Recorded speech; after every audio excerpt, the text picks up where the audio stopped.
Welcome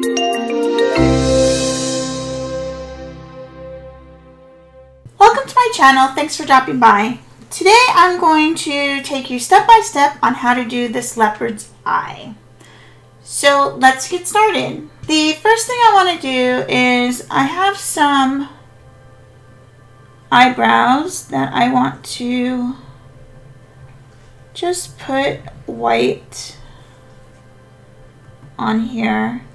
This will allow me to either etch off or at least go around and keep track of where these eyebrows are.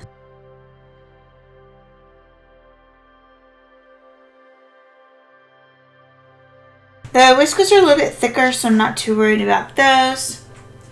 The next thing I want to do is I want to map out my eye. So there is some white in here. Now the colors will change, but I want the white base.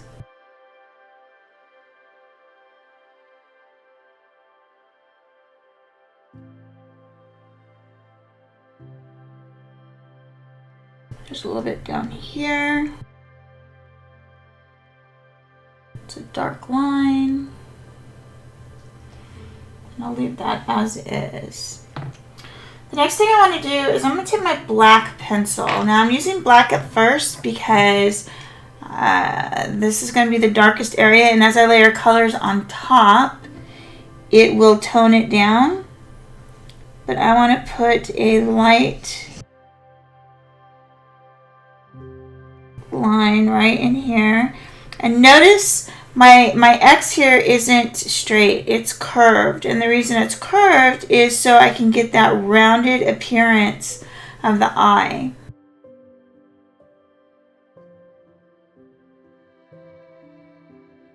Let's see, there's more. Just trying to keep my map here. This comes down, there's a dark spot here, and then of course right up in here.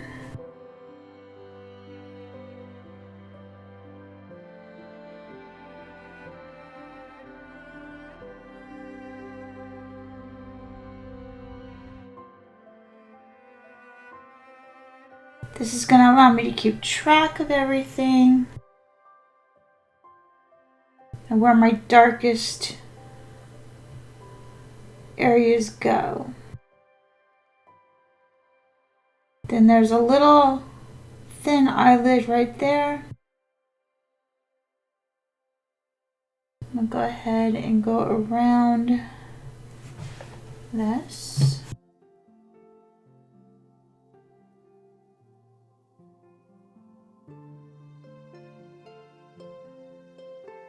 Here and there. Okay, next I'm going to take my, what is this? A sepia, I believe. I'm going to go and mark this line right here on the bottom of the eye.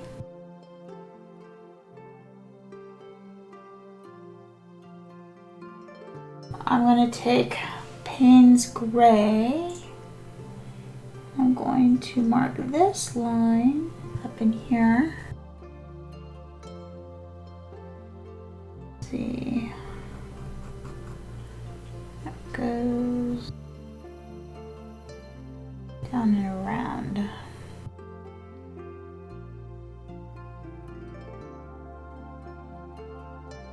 And take Payne's gray and mark that.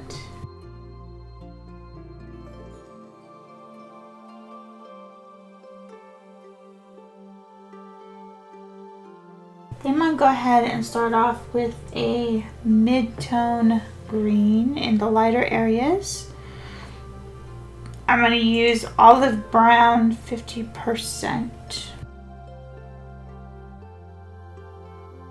And put some of this green right in here,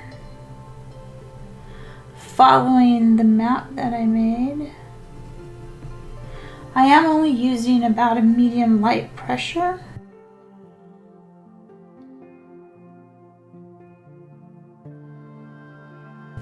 We're just basically blocking in some of the main colors and shapes. I am leaving a little bit of a gap here. There is a whitish yellow appearance there. Now this part of the eye is really important. This is what's going to tell us and show us the shape of the eye. So we have to get this reflection in the eye. Just pay attention to the shapes. The shapes are really important. The lines don't go straight, they are curved because it is a round eye. Okay, this needs to go up just a little bit more.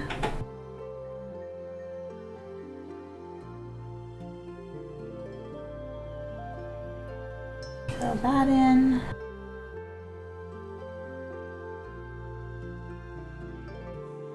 That in. Okay, I'm going to change over to my raw umber 50%.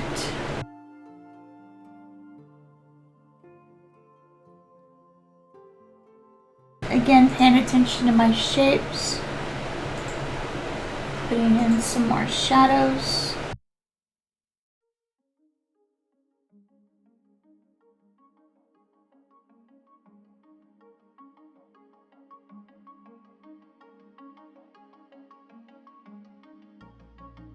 Okay, then I'm going to go in with some raw umber 10%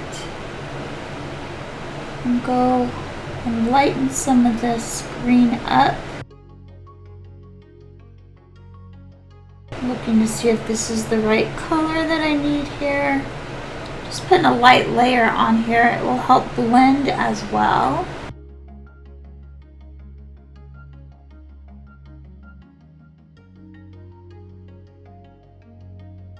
That's not too bad. I think I might glaze a little bit of color over this, however, it is whitening it more than I would like it to. Put the highlights in up here.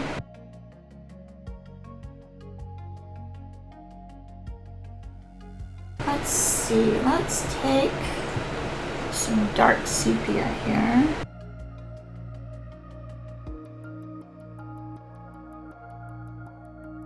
Try to define some of these slightly darker areas.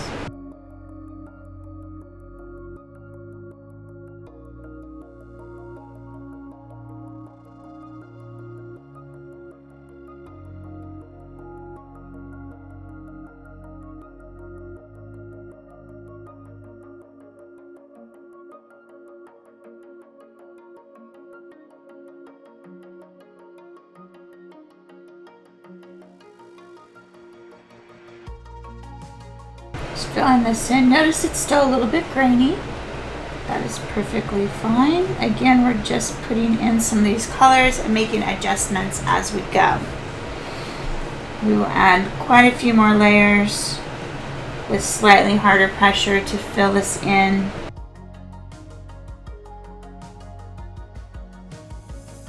And then this comes down into this area just a bit.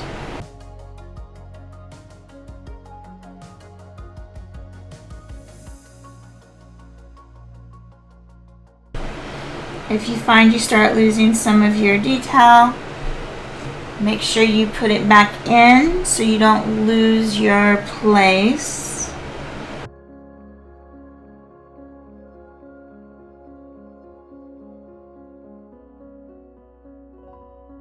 Let's see here. I feel like I need a little bit darker green. It's not quite dark enough up on top, so let's go with just raw umber here. Let's bring some of that raw umber right in this area.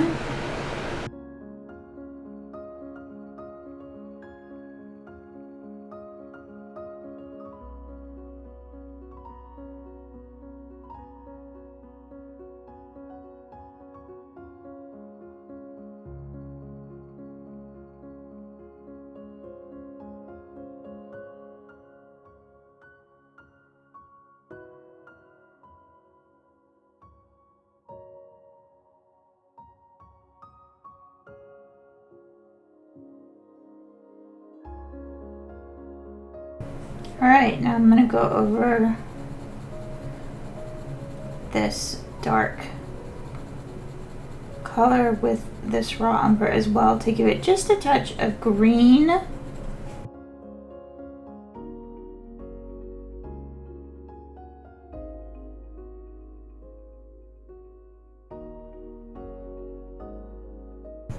And then I'll go back and darken the shadowed area.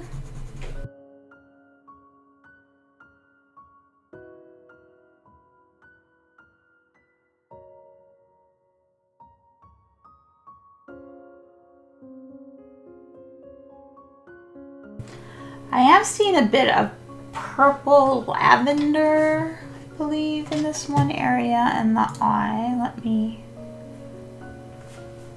double check here. Yes, it's like a blue, a slate blue. Let's go with this one. It might be too dark though. Let's try a little bit of Payne's gray. It might be just a bit too dark. It's not bad. It is a bit dark. Okay, then I'm going to switch over to Payne's gray 60%. That might be more. There we go. That's a little bit lighter. That's good. Notice I wasn't completely happy with the pencil I picked up, so I went ahead and changed it out after just a couple of strokes.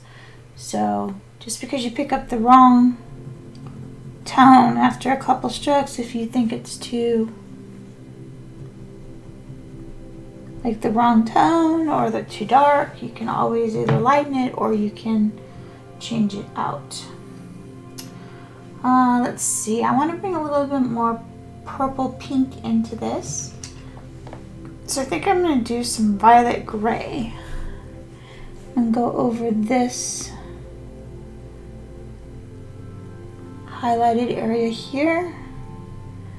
It's the perfect color right there. Those three colors mixed really, really well. Very nice. So this is going to give us a bit of that reflection.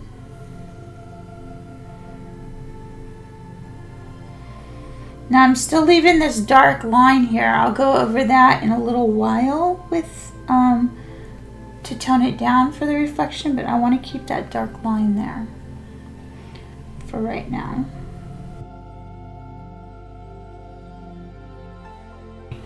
Now one thing you'll notice is that this area right here is quite bright. So I'm going to go ahead and tone that down. I'm just using a little bit of Cold Gray 3. I'm not going over it too hard. I'm just toning. I still want that bright underlayer, but I'm going to tone it down just a little bit. So I still have that nice brightness, but it looks more like a reflection and a glossy appearance, and that's what we want.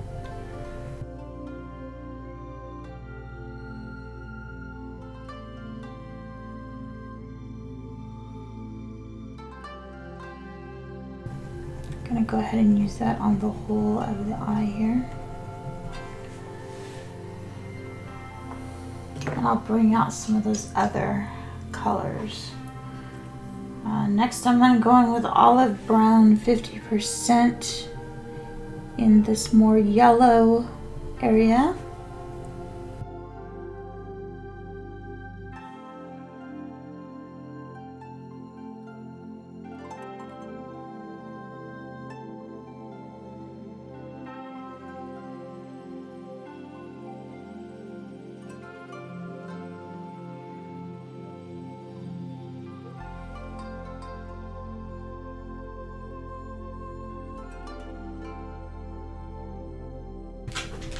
Go ahead and put some up here. There is a light area up in here.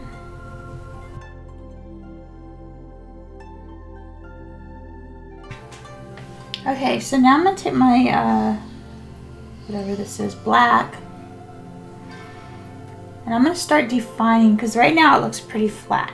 So I'm going to start defining some of these really, really dark areas. Now you have to be careful with black because it does get overpowering. So I'm only using it in the darkest areas, and I will fade it out into the lighter areas.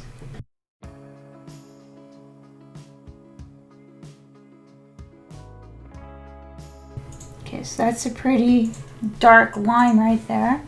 And now I'm going to fade it into this darkened area right in here.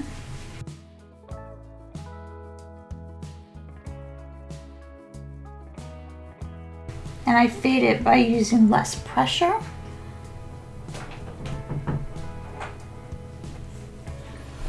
And notice how much more depth that just gave that particular area. And that's exactly what we're going for. Now there is some details in here that we want to make sure that we get.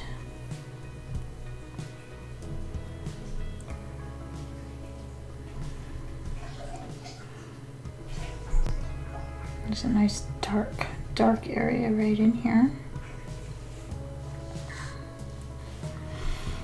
Okay, so where this cross meets, it's got kind of like this darkest area. And then it comes back around.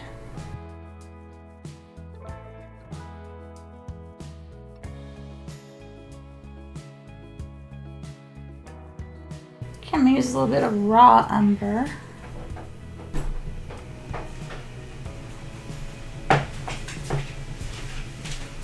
And just kind of go over this to give a bit of a reflection.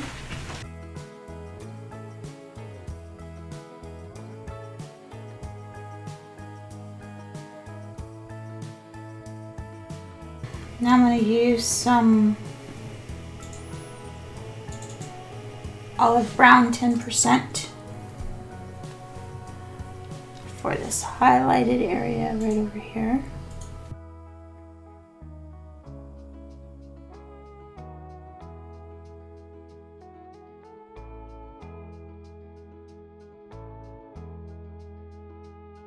And a little bit in this area and a little bit right on this edge. I feel like I'm losing a little bit of that green, so I'm going to go ahead and go back over the olive brown 50%. Bring some of it in, just lightly going over it to bring in that color. I don't want to lighten it too much. And some of these little spaces in here. And I think I'm going to do a little bit in here. I do feel this needs to be a little bit darker here, a little bit darker here. So we will make those adjustments next. Let's see. I think I'm going to start off with some light aubergine right in this middle part right here to darken it.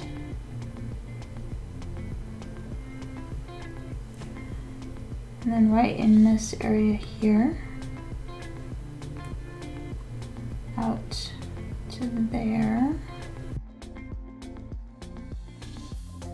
And then I'm going to take the violet gray and go over the aubergine. Because again, we still want that glossy look, but we want the darkness and depth.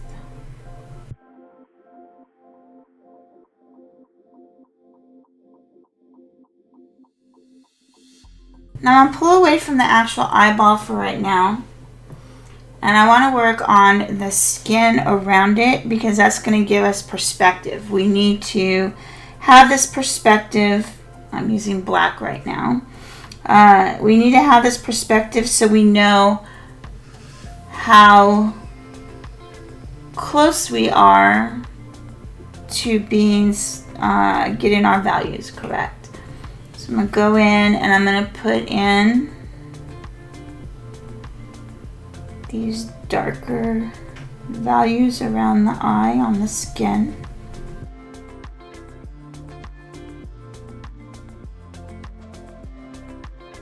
Fading out when necessary.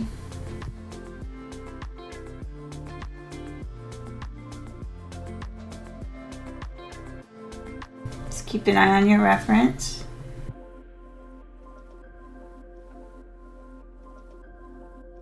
So we want this eyelid to look like it's cupped over.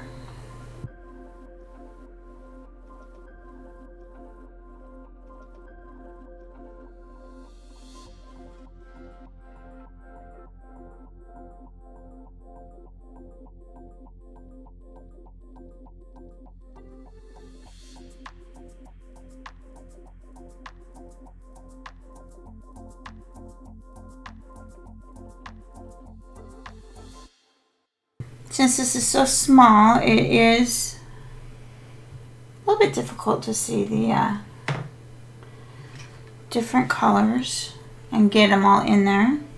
So I'm going to go back in with my light aubergine, and I'm going to go, let's see, this is the start of the fur here, which is where I want this. Try not to lose my map, so I need to put in the colors that I'm seeing, where I'm seeing them, at the time I'm seeing them, so I don't lose where I'm at.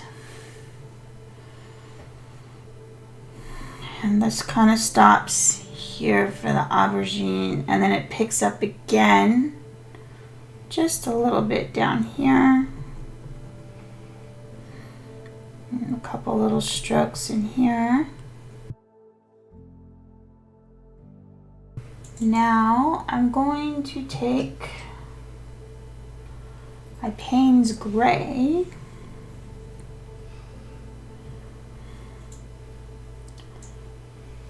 I'm going to put in this first layer. I'm going dark first. Now I'm going to take my cold gray and go right in the center of that.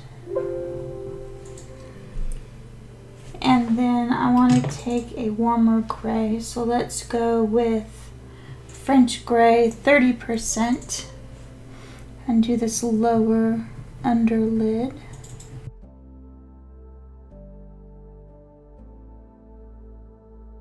Now notice once I put that on, it really pushed the dimension here. Now I have a nice shadowed area, and this is where I'm saying you have to look at it in perspective, because otherwise it doesn't exactly look like it's quite right until you get it into perspective. I'm going to take some walnut brown, because this is a little bit more brown in color. I'm going to just glide that right over that. See how that changed it? And I'm not pushing hard. This is very light pressure just to tone that lid. I'm going in with some dark sepia here.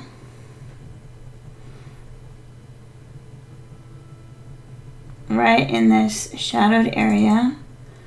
Fading it into that lid.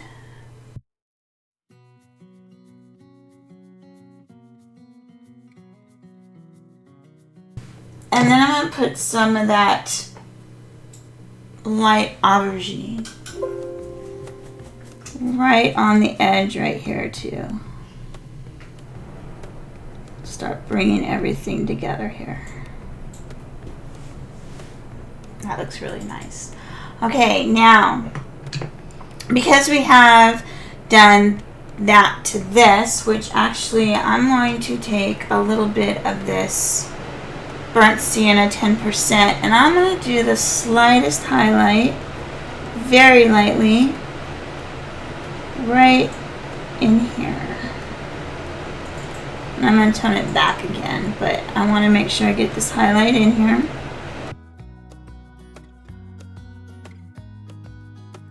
And I will tone it down with, let's see,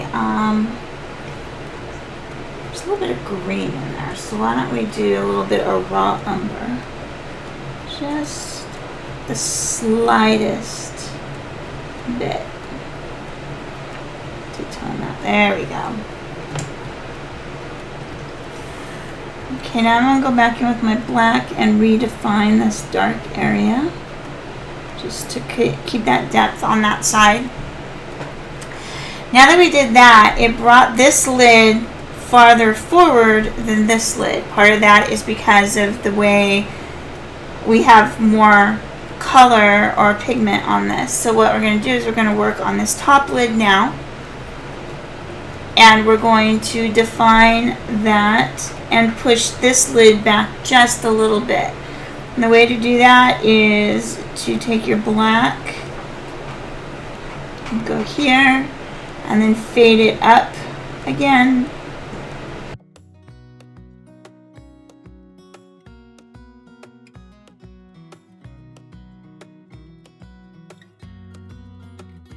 And then that is kind of a cool gray. The undertone is kind of a brown. So because the undertone's brown, I think I'm going to go ahead and go in with dark sepia right in here. Still leaving that highlight. We'll come back in with some more highlight, but we're layering, so it's all about this layering. Okay, so there's a highlighted area here. This is where the purple is. And the undertone for this here is also a brown, so I'm going to go ahead and put that in. Being careful to watch where I'm putting it, so that way I know where to put my highlight.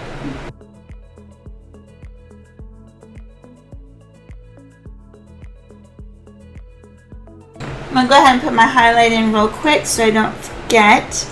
I'm using French Gray 30%. And I want to use white because I don't want it to cloud the colors. I find when I use white it clouds up the colors. So this is going to go right up to where the fur starts.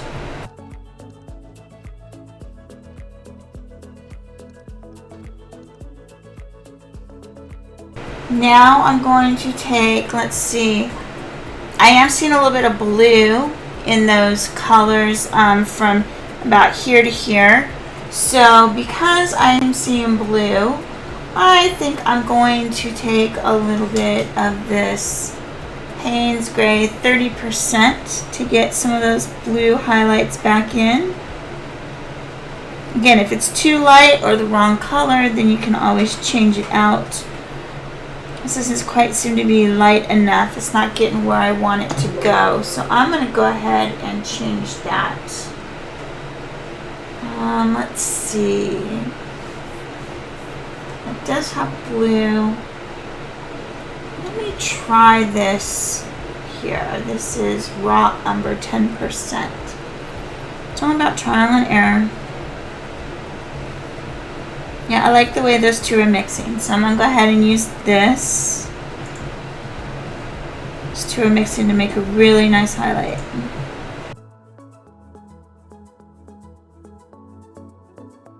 And I think I'm going to go ahead and use it on the purple area as well for the highlight down on this side. Because I can always put more purple on it.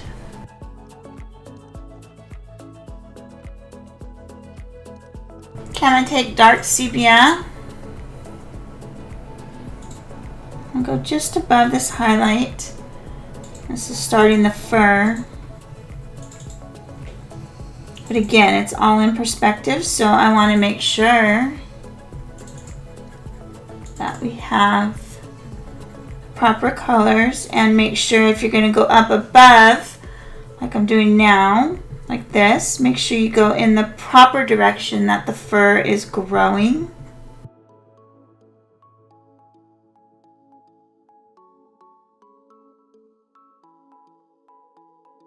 And I am going to go just very lightly over this purple area.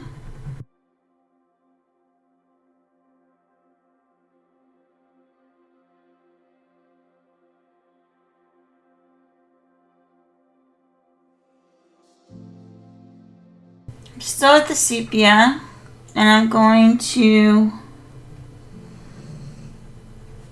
try to bring this up just a little bit so it looks a little bit more rounded. I feel it's just a slight bit too flat in parts of this.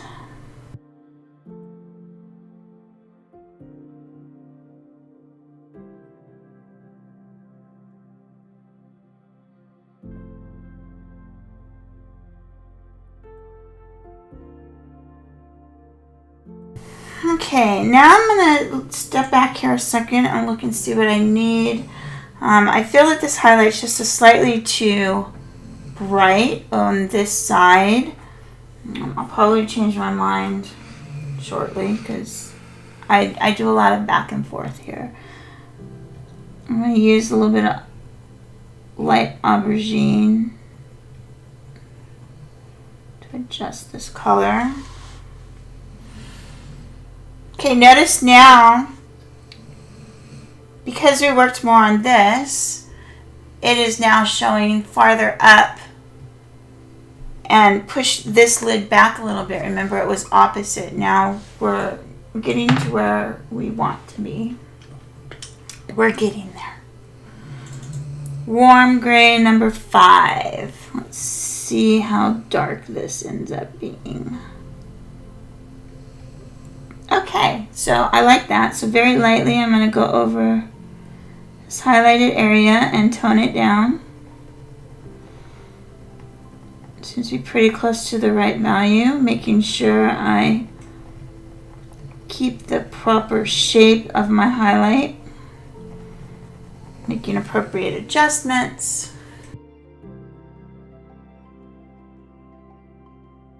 I'm going to do that all the way down.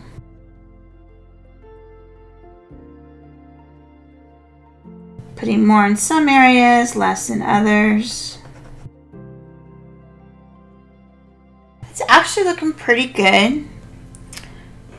One thing I am seeing is this area right here is a little bit too reflective. So I'm going to push this area right here back and make it a little less reflective. Let's see, let's use some raw umber.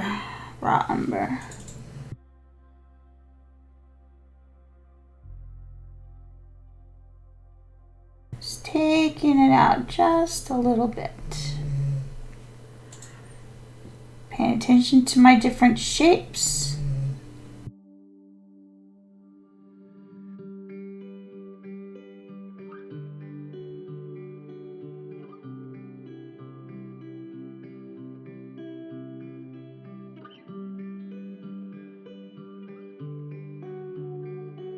Right now it's about adjusting all the different tones in this eye, value in the eye. Making sure that none of the paper is showing through.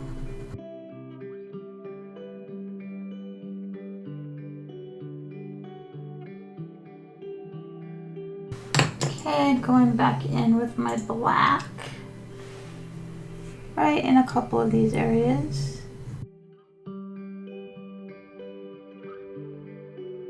And sometimes it's just a matter of a couple little strokes.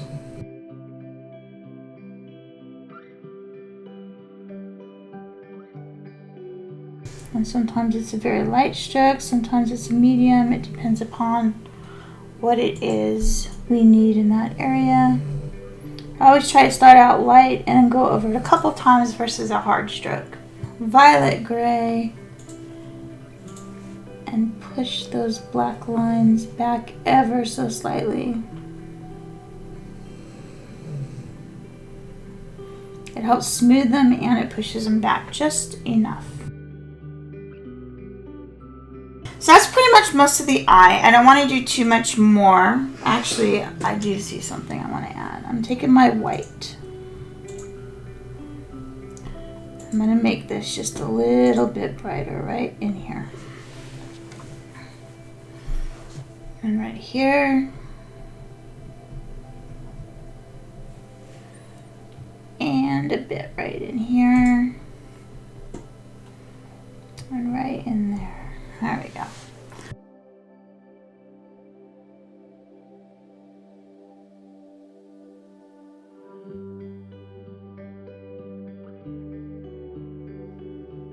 Okay, so I'm not going to do too much more to that part of the eye right now. I want to go ahead and do the fur around it. And then if I need to make adjustments after I get the fur in, then I'm going to go back and make those adjustments. Again, it's all in perspective, so we want to make sure that we get the right perspective. So the first thing I'm going to do is I'm going to take the raw umber 10%. I'm going to follow this guideline right here.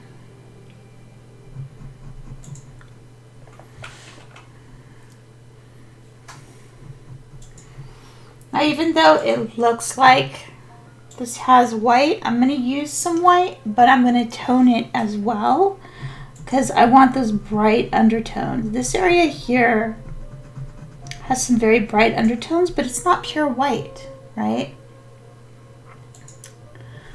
Well, I think that's actually, yeah. All right. So the white is actually supposed to go up here, which is fine. What I'm going to do is I'm going to take my French gray 30%, which is actually a little bit too dark for this area, but because I already put the white in, it'll lighten it up.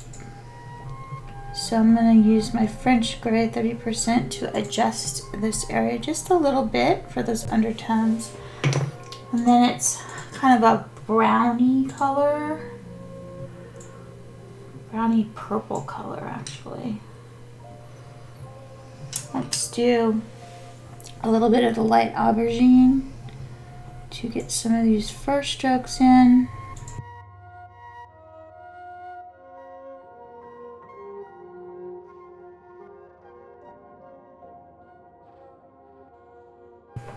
And then I'm going to go in with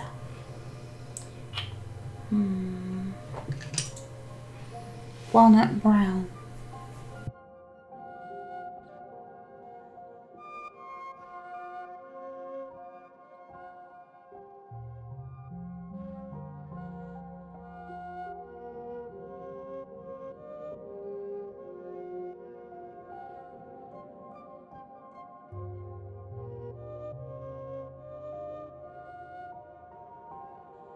Again, not really using much more than medium pressure, just going over it a few times.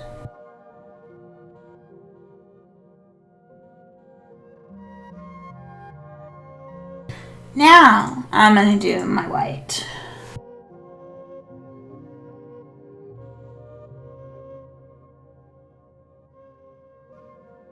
Just going to go in here, put this white down.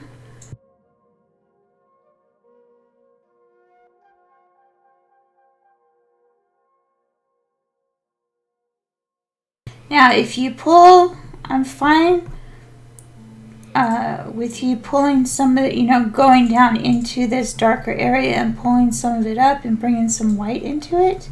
That's going to give you a lot more depth and interest in your fur.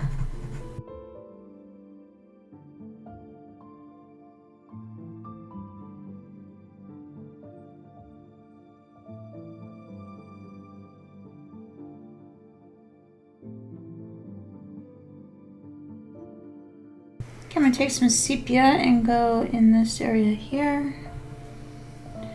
Get some of these darker fur strokes.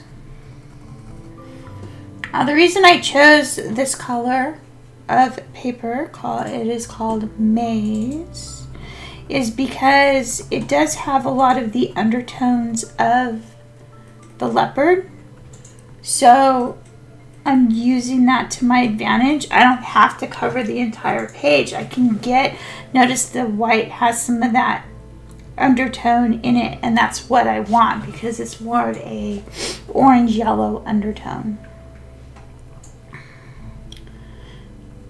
So I'm using the paper to my advantage, plus I'm using the texture of the paper to my advantage as well.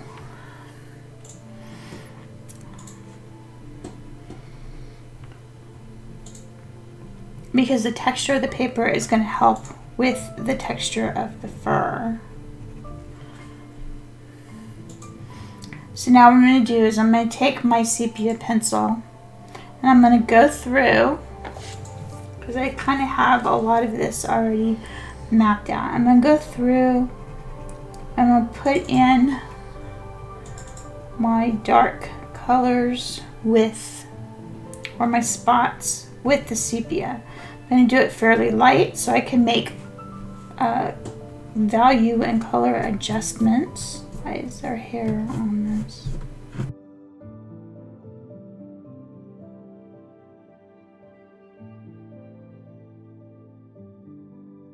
Again, I'm trying to make sure also, it doesn't have to be exact. I mean, I put some spots here, but it doesn't have to be exact. It just needs to have a hint because each one's going to be different.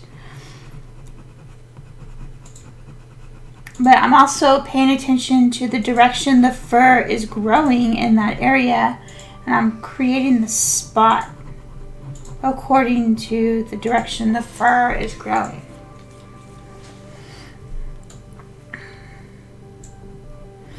I'm also paying attention to how long the fur is in each area,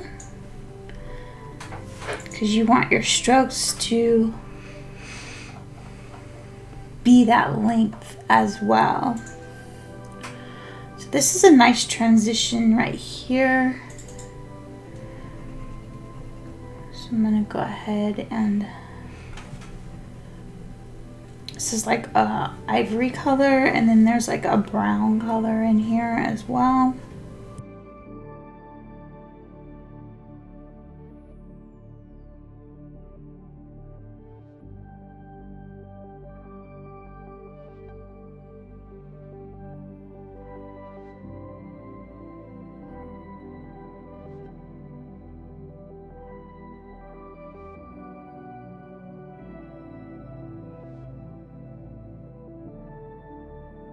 Just looking at the reference, paying attention to where my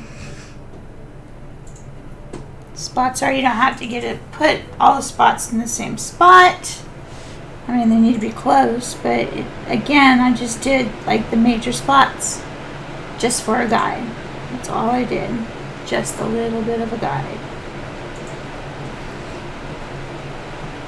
So I can keep track of where I'm at with all of these.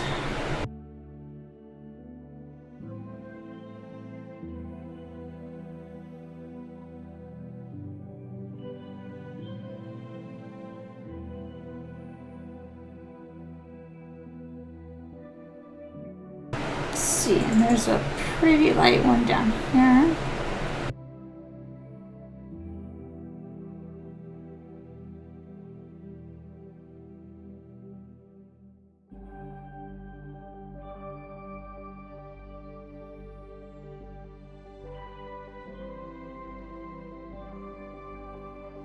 This one here is pretty big.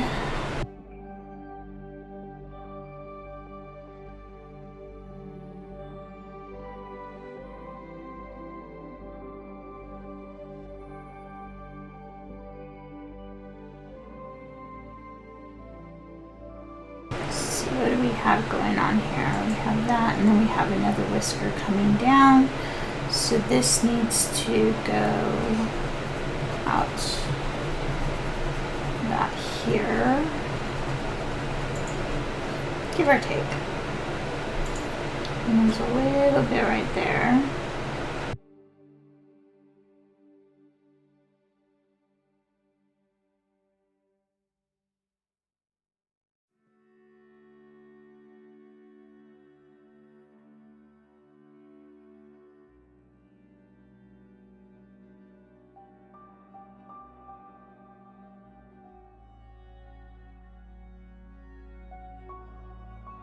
Okay, this does change direction up here, remember? So we want to go more up with our strokes. And this one definitely changes direction. That one goes more straight up, more northerly.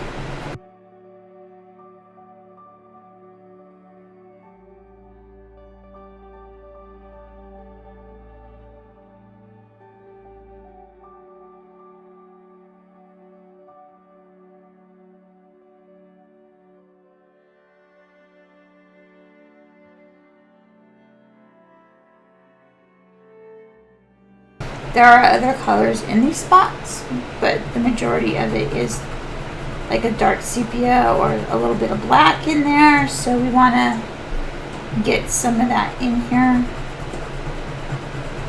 Again, just mapping out where stuff goes.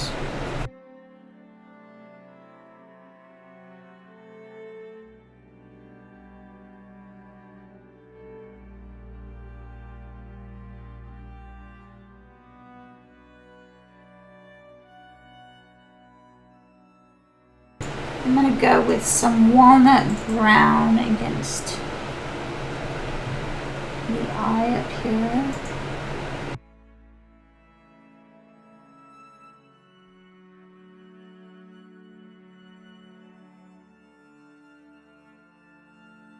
Okay, now I'm going to take some light Aubergine and go in with that, put in that purple appearance right above that walnut, or on top of the walnut. And then I'm going to go in with some whisker, again on top of the Aubergine.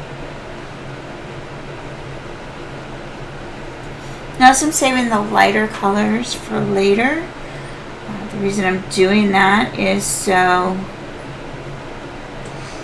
I can pull those colors in when I do the lighter areas and it'll look like natural fur.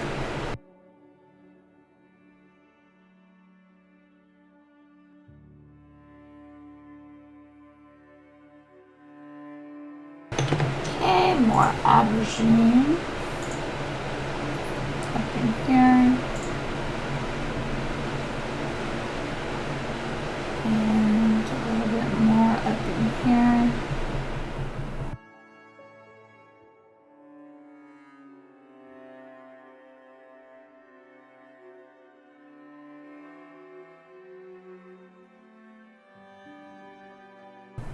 A bit more white right in here. And then I'm going to go in with the raw umber 10% to tone that so it doesn't look so white.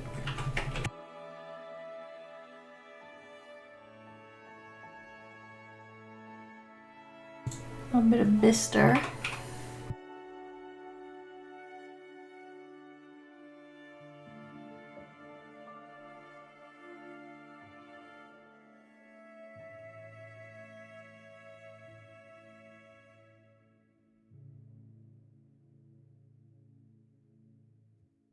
And a little bit of warm gray number 2.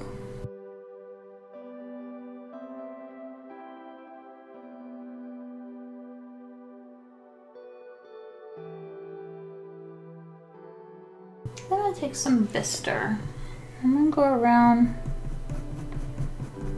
these areas that have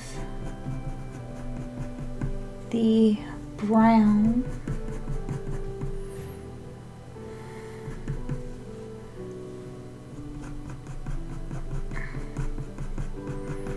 Leaving open spots for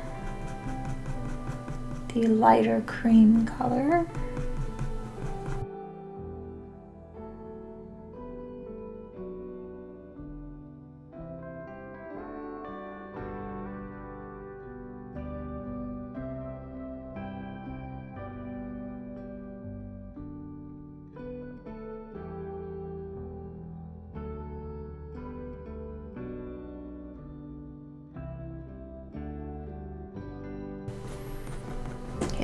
This fur here is much, much shorter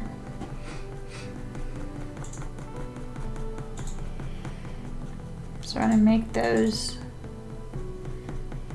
strokes much, much shorter. Okay, this is a whisker.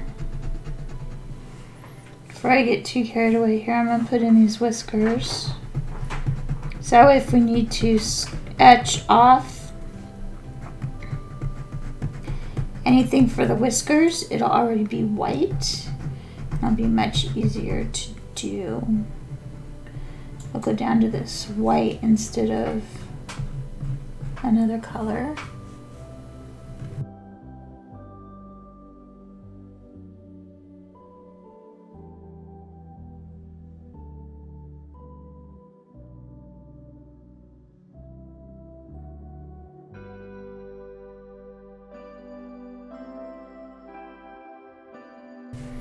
These whiskers are pretty thick because the picture is zoomed in quite a bit.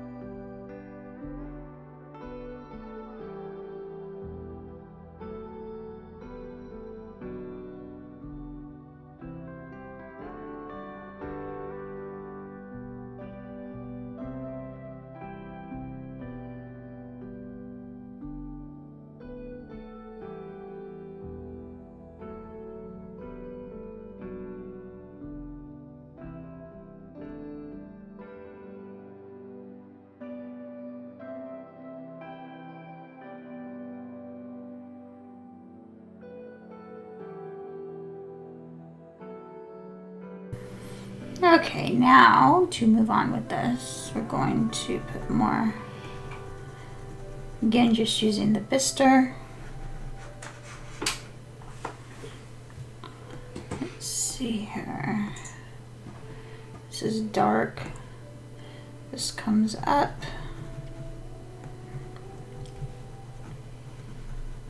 and this is kind of a barrage of different shapes and texture.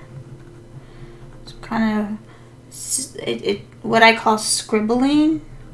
Like there's not as definite line, it just kind of scribbles in, but pay attention because there are a few shapes in there that are kind of definite lines or spots.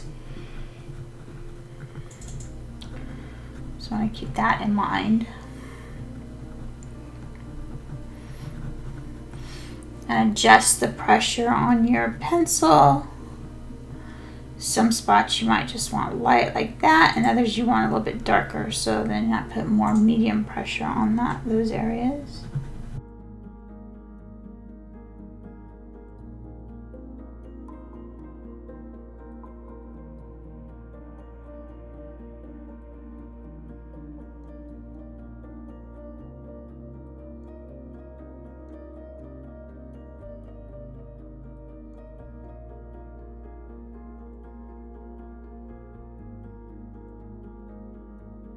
Remember, I'm not so worried about being perfect. I just want a hint of the different colors in there and go in the right direction. That is probably the most important things. This is going to be darker in this area, but I'm going to adjust that after the fact. I am just trying to get some of these first strokes in. I missed a white.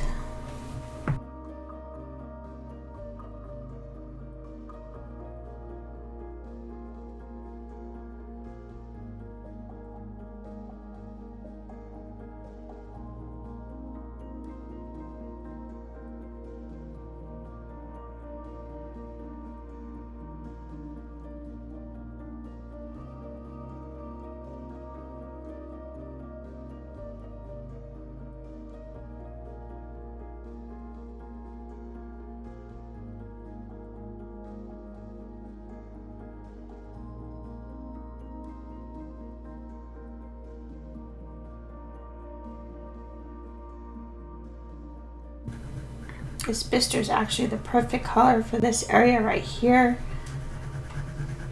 Once we get that ivory in over it, it's going to look really nice.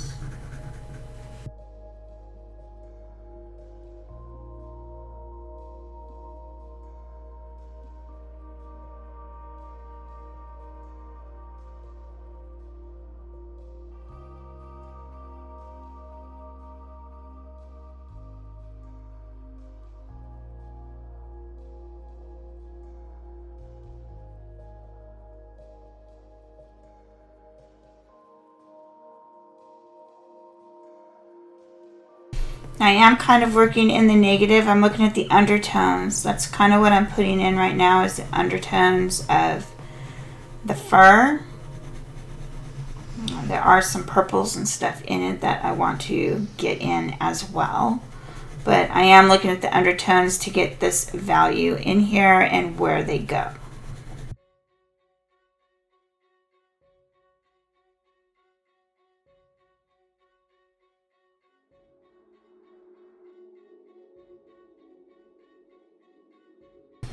So where it's a little bit more brown, less ivory, I'm putting more of this bistre in.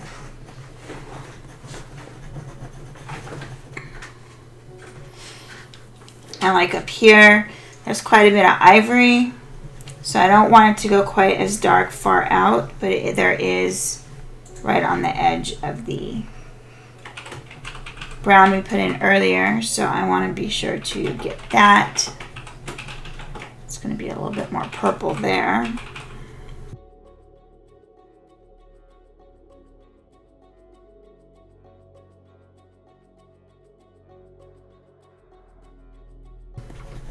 You can kind of see it taking shape now. Kind of get an idea of where the different values are, the fur strokes, how the fur is laying. You should have a pretty good idea of how that's all going to come together now.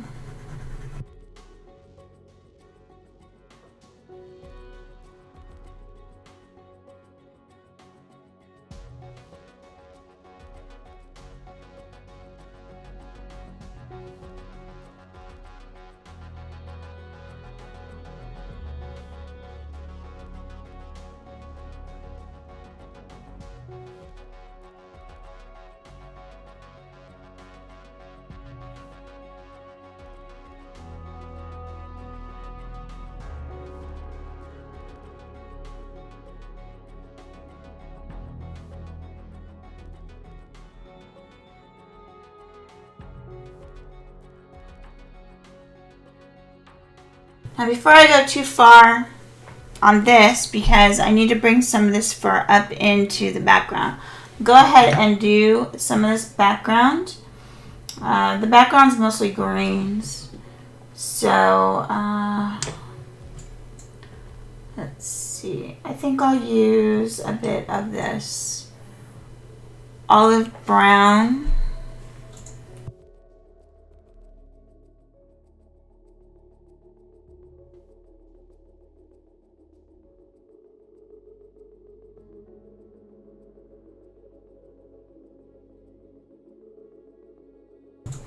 Doesn't have to be perfect, doesn't have to be anything special, doesn't have to match. Just want that blurred background.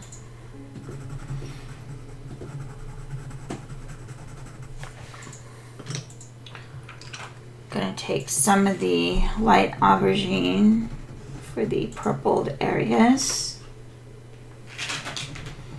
Also tie the background into the actual leopard.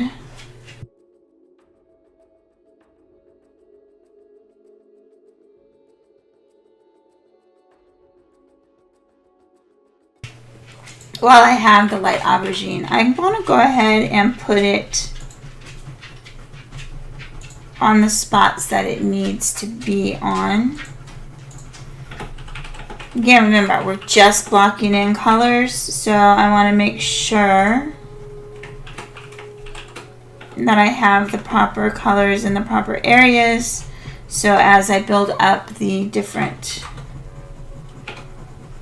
fur strokes and whatnot, it's easier to make adjustments that way. So going, oh, I should have done a little bit of purple in that area.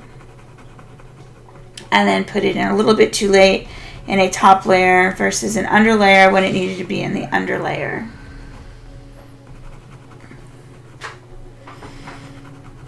Because as we layer on top, then this will get pushed back and we'll get those nice bright layers that we're looking for.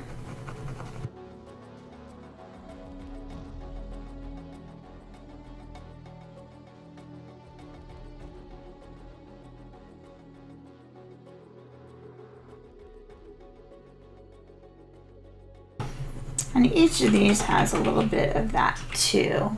And notice that some of them run into the other spot. So we want to make sure that we run them into that other spot as well.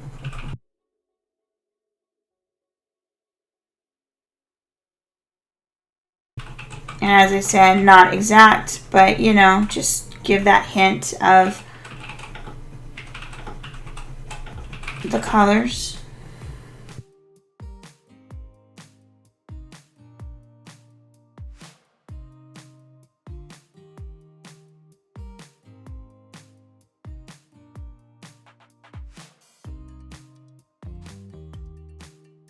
Okay, there is a slight bit of purple right in here. Up in here by itself. Let's see. Touch. No, that is off the area. A little bit right in this corner.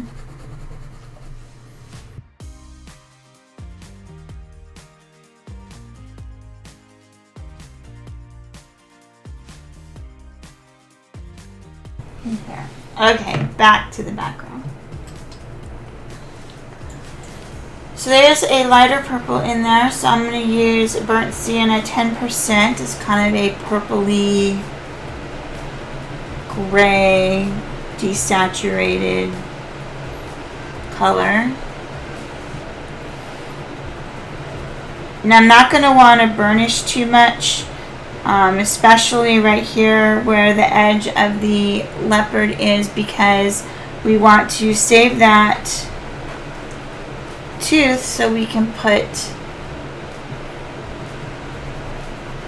some of the fur up into that.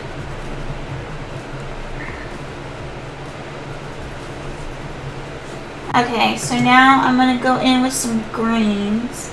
Then I'm going to go ahead and use this earth green. This is a really nice color. It's a bit darker than I was expecting, which is fine.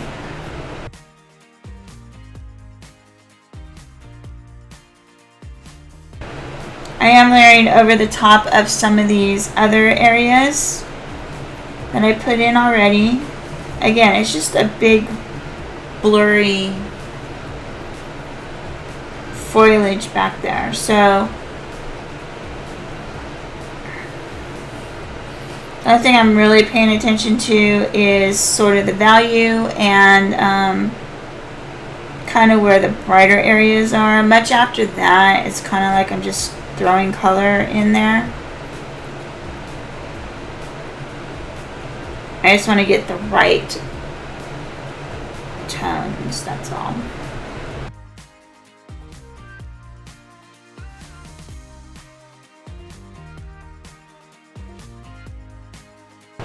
Again, not a huge deal as to the exact colors you use. Just make sure you have the values. If it's more of a toned down value, like up here is kind of like a whitish green color, not a lot of dark green, so I'm not putting a lot of dark green in that area. This area down here has quite a bit of dark green, so I'm going to go ahead and saturate that one just a little bit more.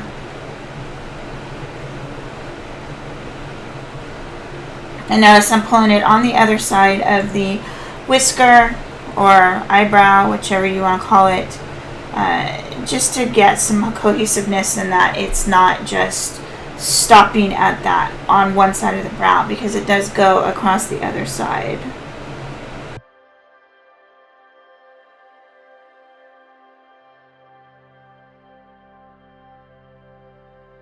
Okay, olive brown, 50%. This is a little bit lighter green, more on the olive side, hence olive brown. Just going to fill in some of these gaps where I feel it's necessary to have. I'm going to bring some of this color in here.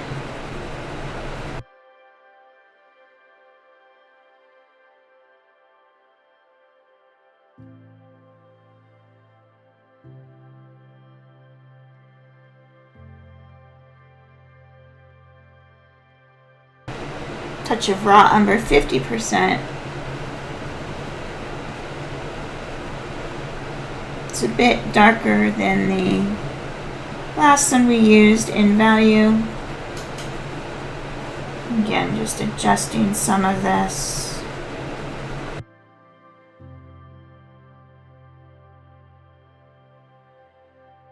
Okay, now that we have, I kind of like the look of that.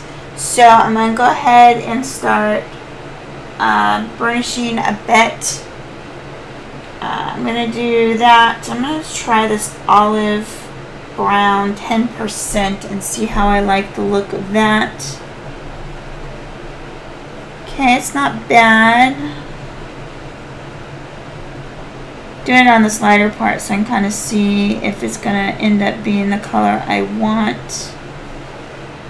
Yeah, that'll work, and then I'll adjust it with a couple other colors.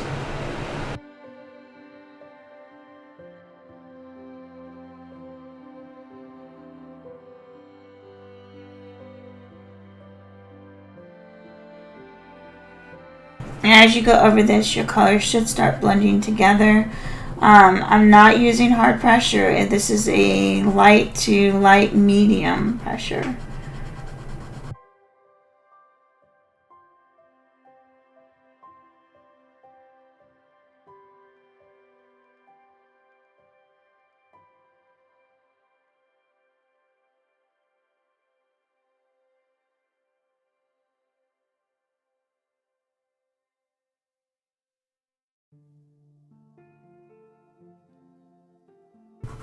On just enough pressure to get these colors to blend and fill in some of that tooth.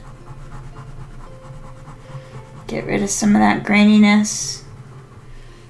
But I don't want to lose those colors.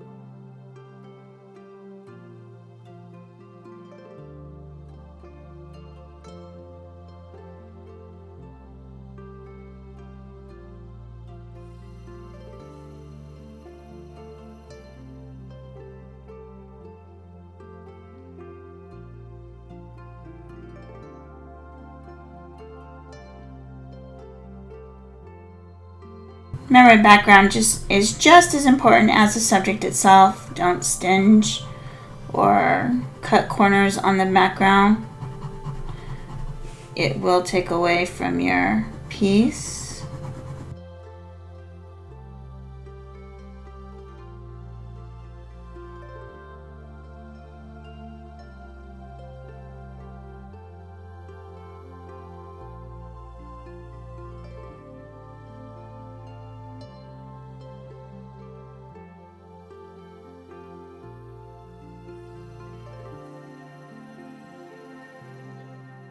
Okay, now that I burnished a little bit, I am noticing that I would like to bring a little bit more color back in.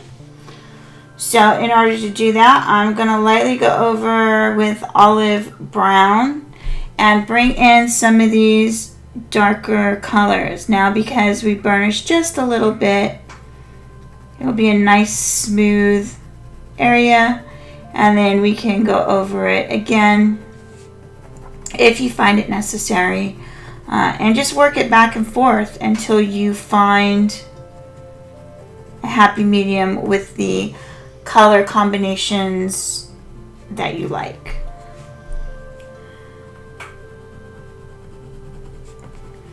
Remember, you want to preserve some of that tooth right here along the edge, so it's really important to not burnish too hard. Going back with a little bit of Aubergine because I lost some of that purple. I want a little bit more of that purple to show.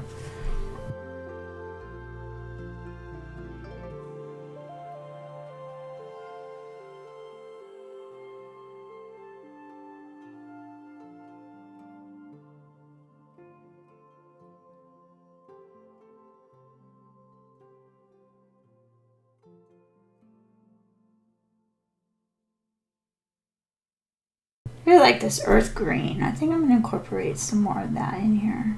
It's a nice color here. Maybe use some of that to blend this down a bit.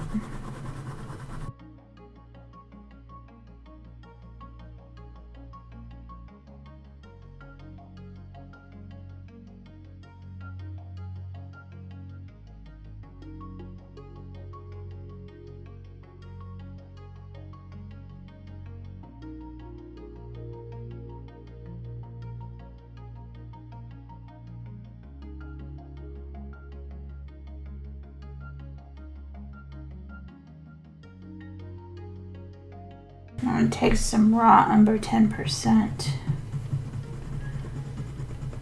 and burnish these light areas that I want.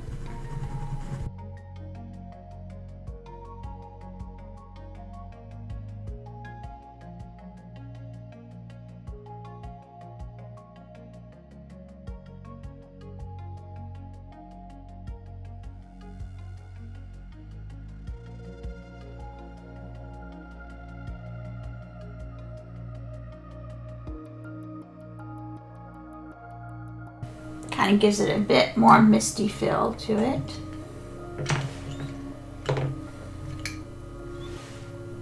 Trying to keep it a bit cooler as well.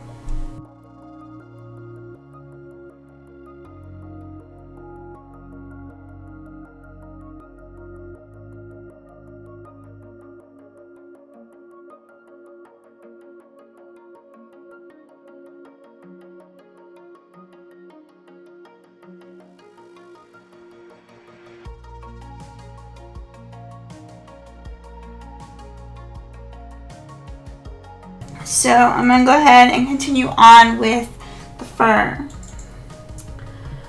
So what do I see in the fur that I am missing? It looks like I'm missing a little bit of the green browns and a little bit of, and I'm still talking undertones here. So I'm going to go ahead and a little bit of grays too, like warm. Let's do the green brown first. So how about we do some raw umber 50% and see what that looks like in a couple of these areas. Don't go too crazy with this because you don't want him to be green, but you want him, his fur is picking up some of that reflection from the foliage around him. So he's going to naturally have just a little bit of green in his fur.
think I'm gonna take some of this warm gray.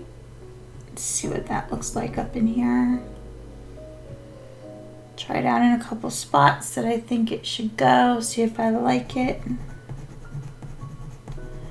It's not bad. Can definitely use it in this area. Yes, I'm going on top of the ones I already have.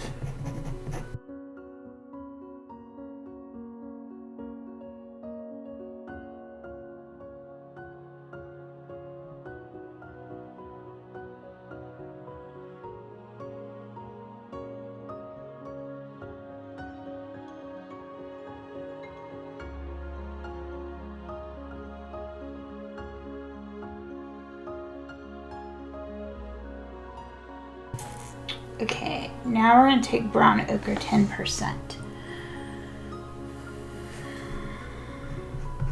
This is where the nitty-gritty starts getting into play. So we want to make sure that our lines are the right length for the fur in the area. And as you go over, it will not only push down or push back the different areas, but it will also pull up some of that color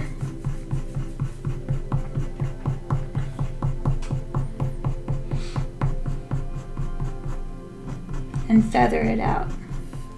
And this is why I wanted to have this done up here, so that way as we come up like this, then we can just go right over the background. This is why I like to do back to front if possible first, or background to foreground, because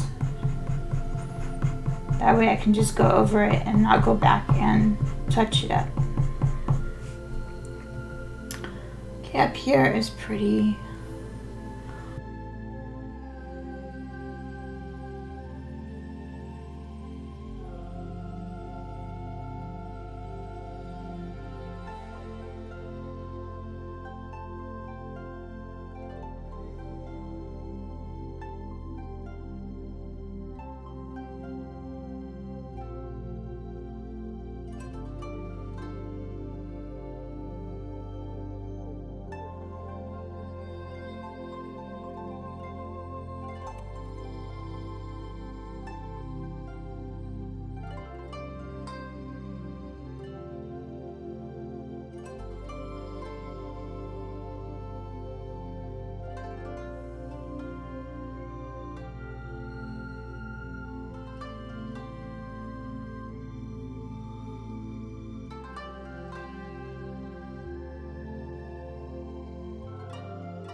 Just going over this, paying attention to the direction of the fur.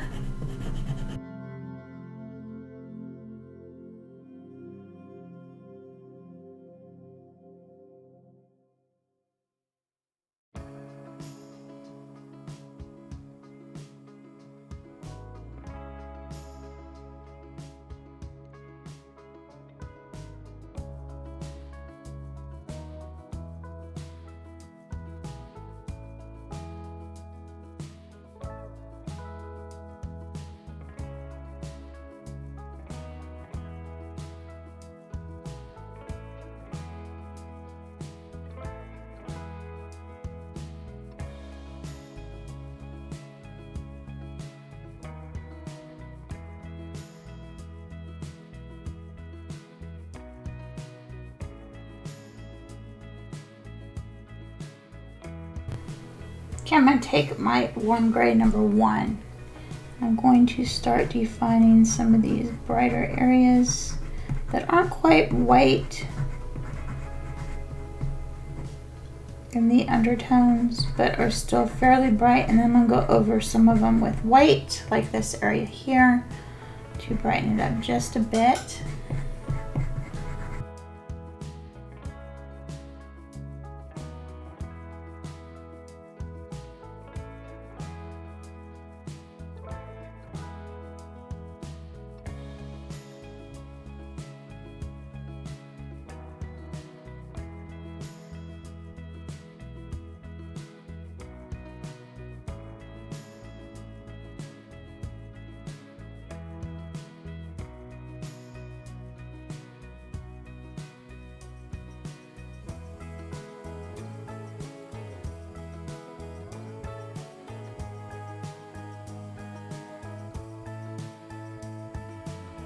And you certainly don't have to do it this way. You can do it however you want.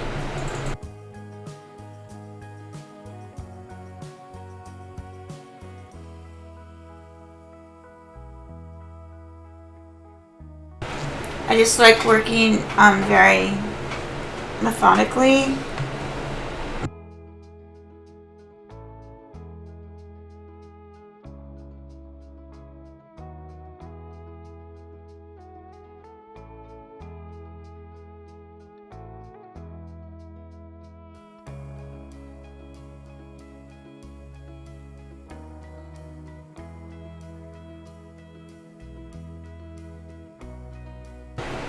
Okay, I'm going to go in. I'm going to start from here and work over now. So what I'm going to do is I'm going to go in, I'm going to work small areas. And now I'm going to start putting in hair details.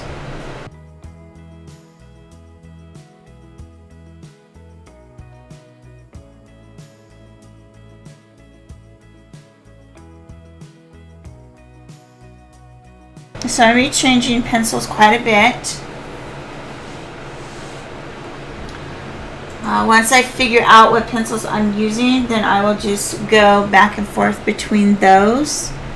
I kind of just try different colors, see what works for me in the certain areas, and then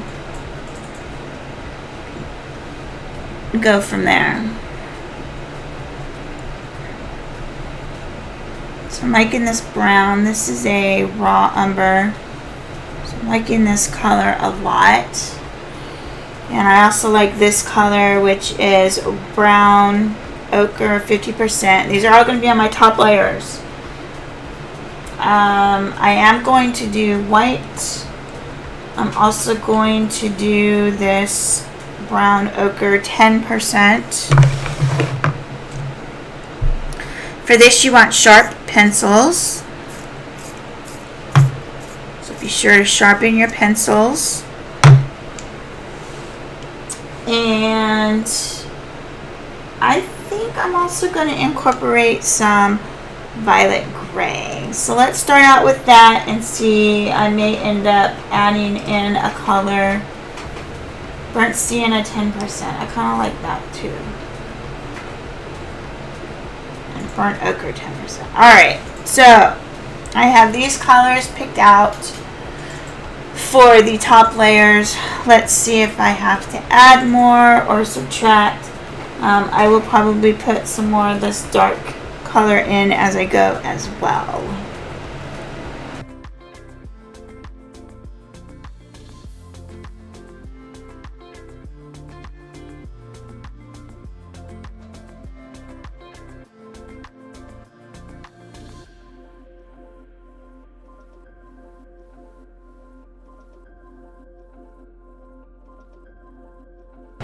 Now the hope with this is that by the time we get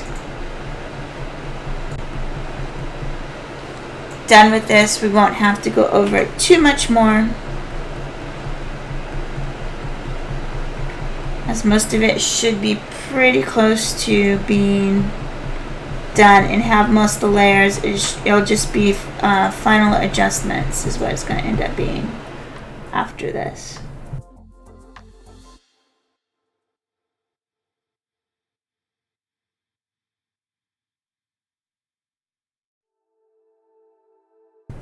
Sharpen your pencil as necessary.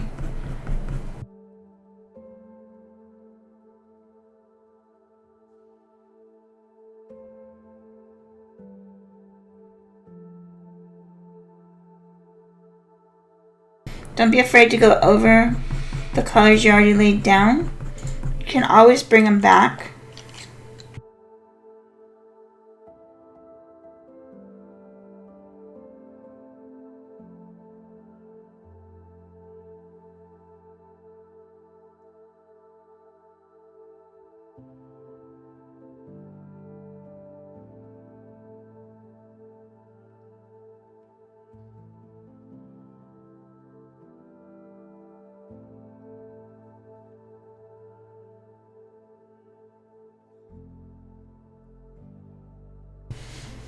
Also, we're getting some really nice depth in here. It's why we layer the way we do.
You can kind of see how the fur is taking shape now.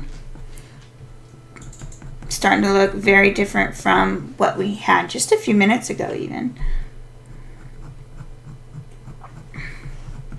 And sometimes you may want to go this way if your fur is going in between, especially some of these lighter areas into this white. I also like to go the other direction to separate the fur. And then come back on top with the lighter color, or in this case, white right here. And bring some of that back in. And just smooth it out a little bit. So I'll show you what I'm talking about. See how I can go over that now? So I still have that brightness in this area,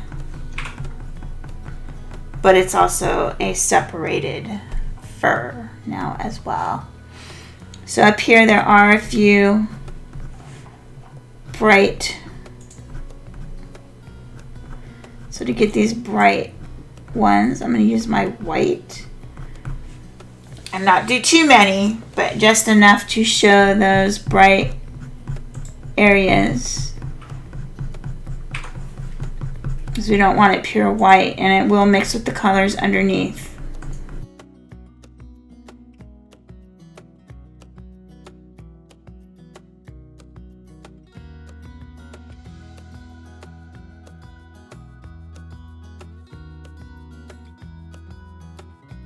I'm adjusting the tones as I go.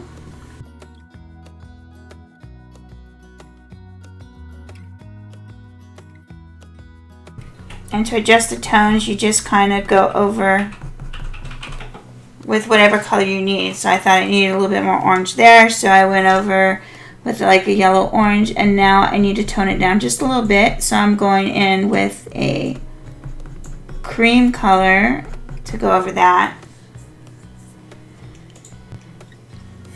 And then I'm going back in with a couple of strokes of white here and there for the miscellaneous top fur, because their fur has various colors going down the shaft. So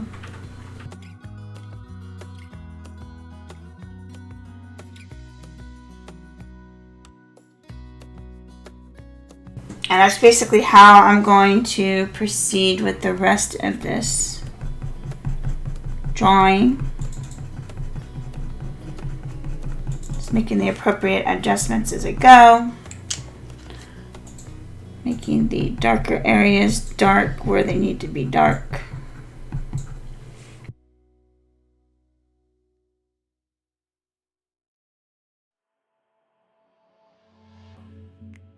Feathering off at the tip.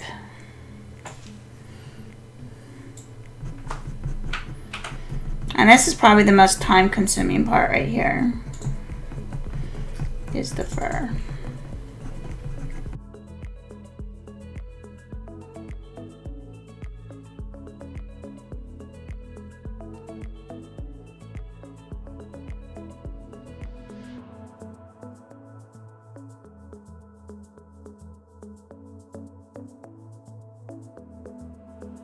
And I'm not telling you exactly the colors because, I mean, I change them so often.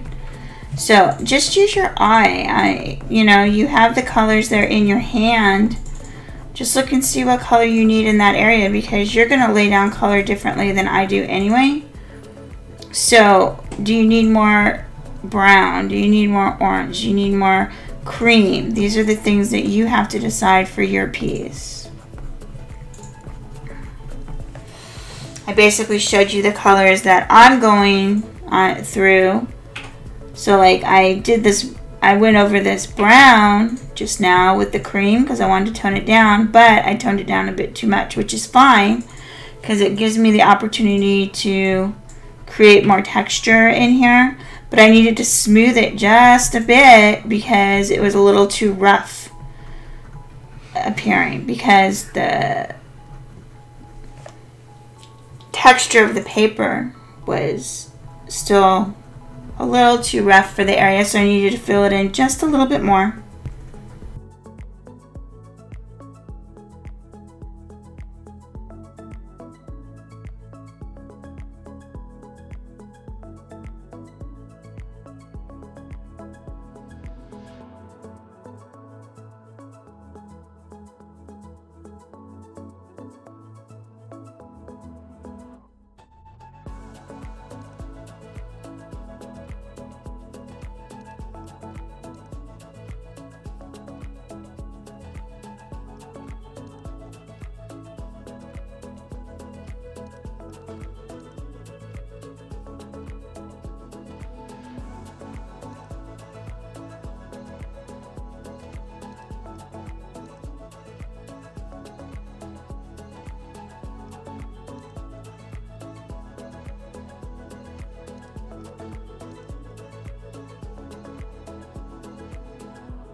I feel this area needs a little bit more walnut, so I'm going to grab some walnut and stick in here.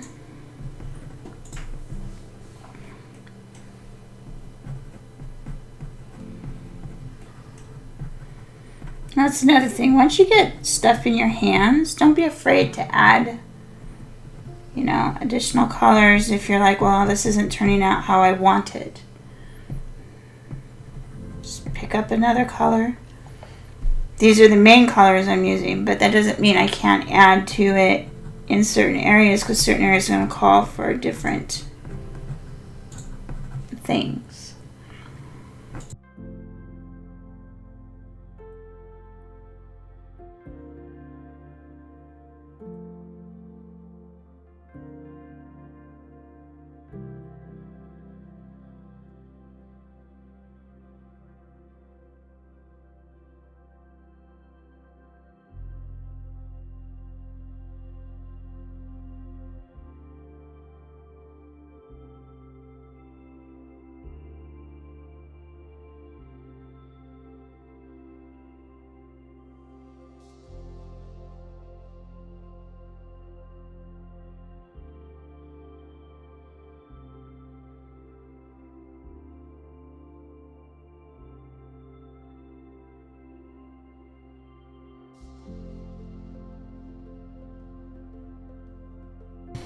think one of the things that makes this area here is the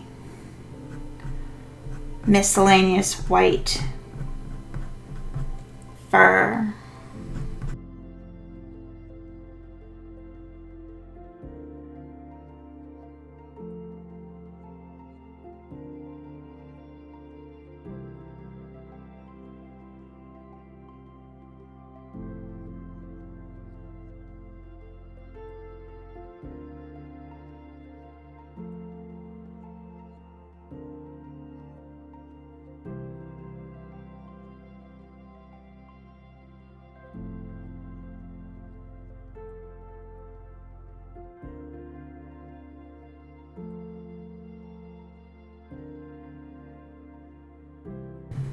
Brightening up these eyebrows.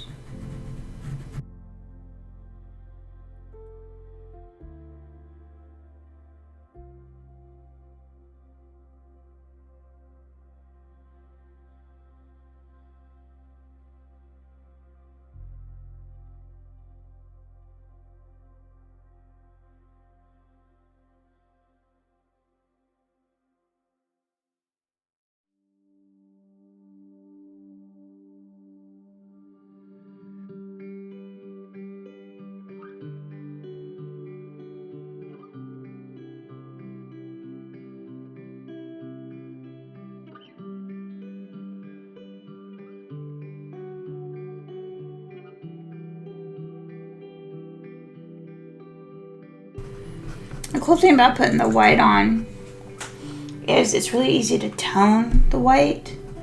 So if you find that you have too much white or it looks too harsh or something like that, then you can just come in with another color and tone it, which is really, really nice. And it only takes a couple strokes and it's toned. I mean, it's very, very simple. Remember, I'm not too worried about the paper showing through. That's why I chose in little specks and stuff. That's why I chose this paper, because it is a really nice undertone for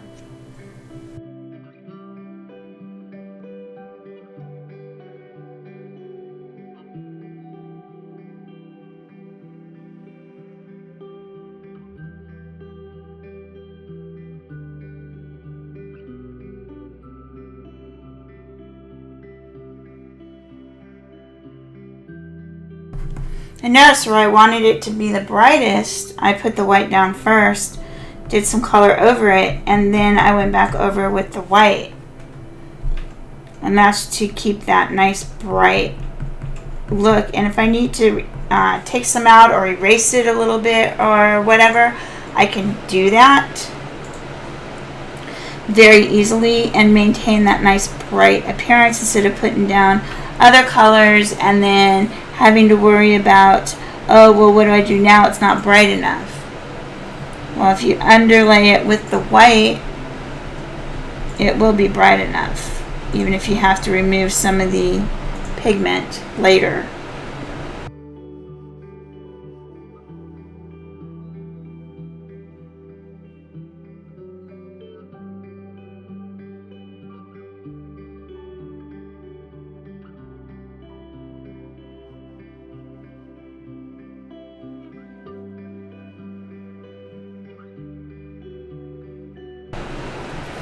As I put white down, and now I'm going back over with walnut,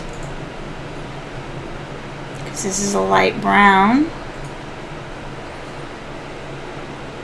And look at how much depth that just added, just from doing that one little thing.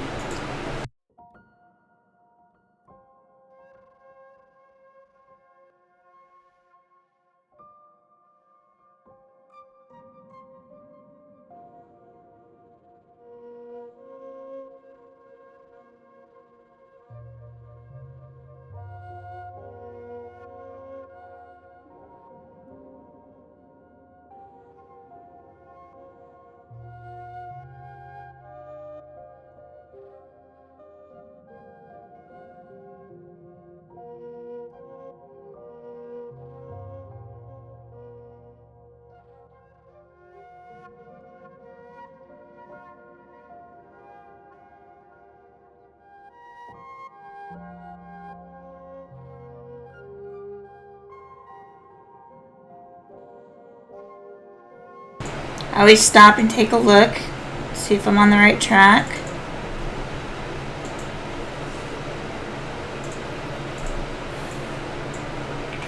Let's see, this here is pretty light. So I'll make sure we maintain that lighter undertone.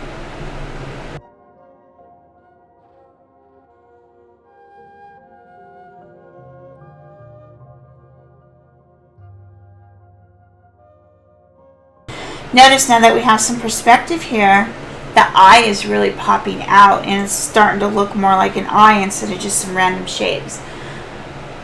It looks like I will probably have to go in and put a little bit more shadow in this area right here. But again, I'm going to wait before I do that, knowing that it will change some more. And I want to overwork it.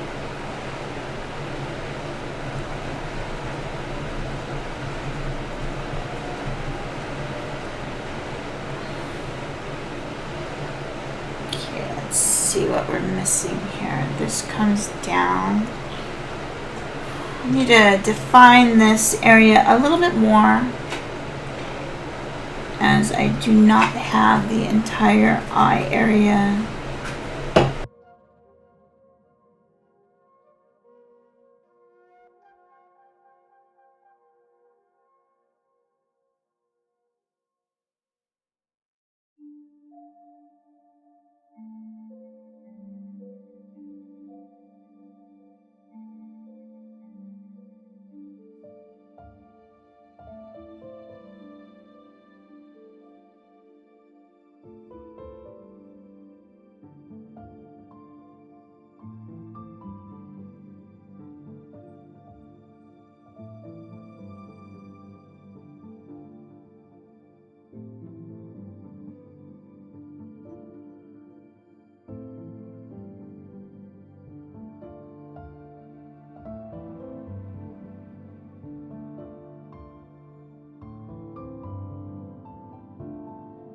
Remember, just look at your reference, see what colors go where.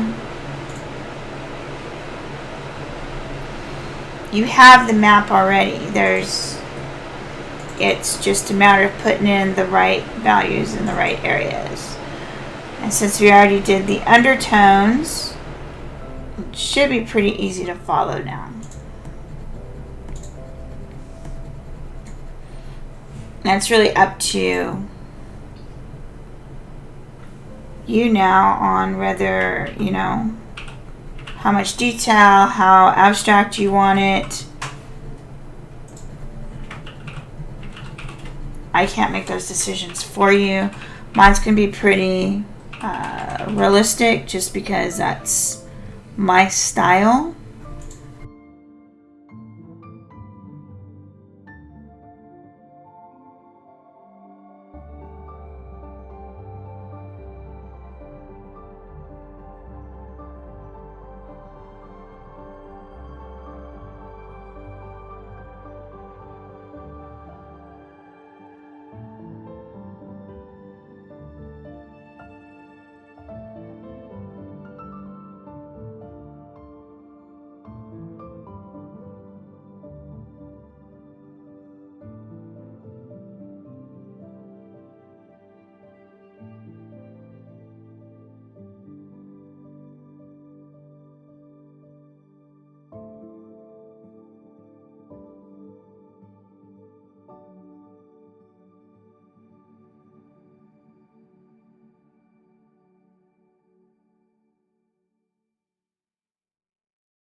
This area here is taking quite a bit of time because it does have a lot of different directions of the fur and texture. So it's going to take a bit more time to get it to look right.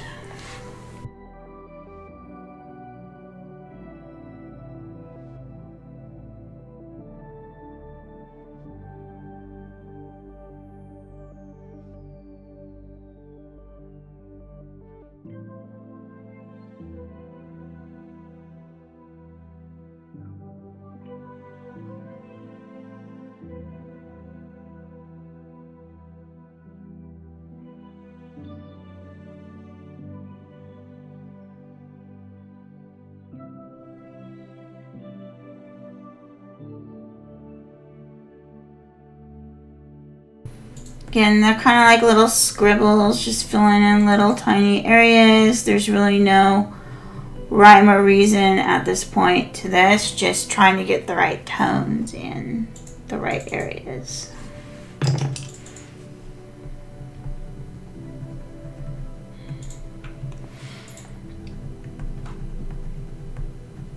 Notice I am using white a lot of the areas, and then I'm going in with different colors and toning that white. I find that gives it a little bit truer color. And I don't have to worry too much about if I went too dark. I'm going to try to stay close, but of course.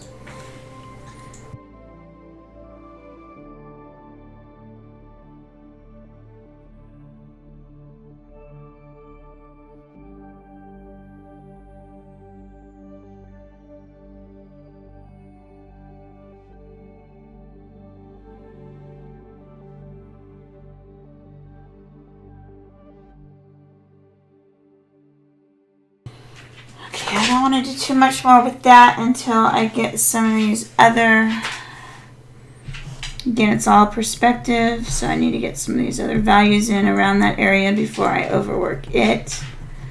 So I'm overworking it already.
Remember, you want to leave gaps in between your pencil strokes so you see the underlayers.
At this point, I am sort of watching the reference, but I'm kind of doing my own little thing here.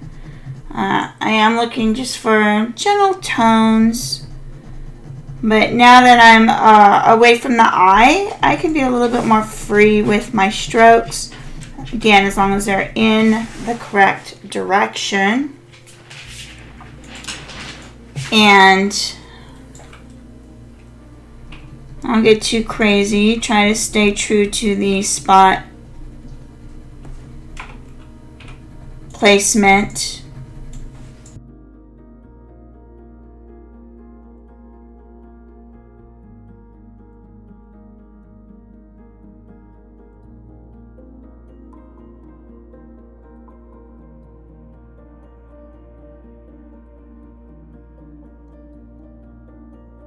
but not too fussed with the exact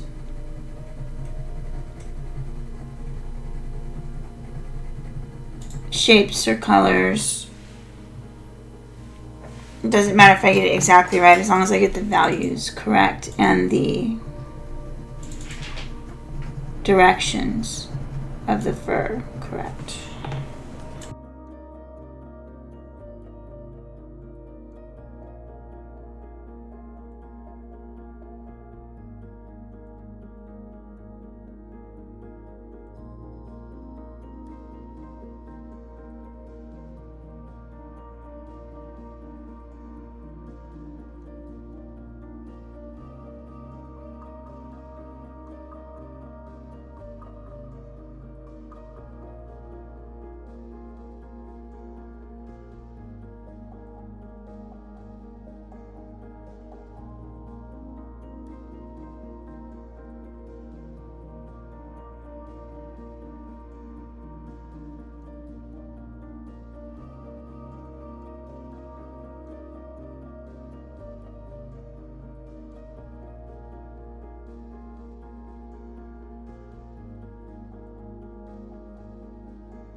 Again, just looking at the areas.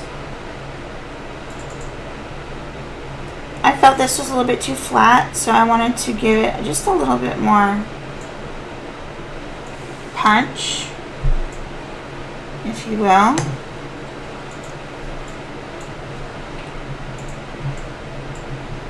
So I want to add a few more colors in that little area right there, which I feel it did much better with that.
Notice I'm kind of separating it into areas. Like I'm going to like spots, I'm using in between the spots, and then I work on the spots, and then like this I'm doing all the way underneath the whisker here.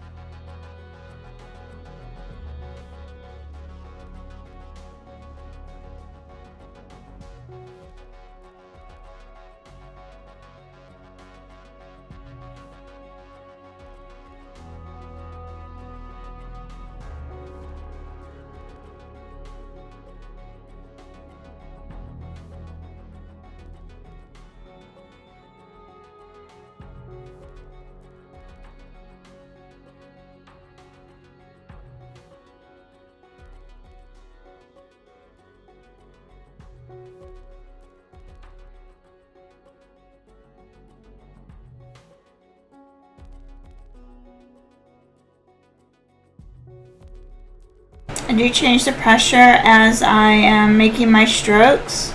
Some of them I'll make lighter, some of them I'll make heavier, especially when I'm creating those top fur marks like I am now.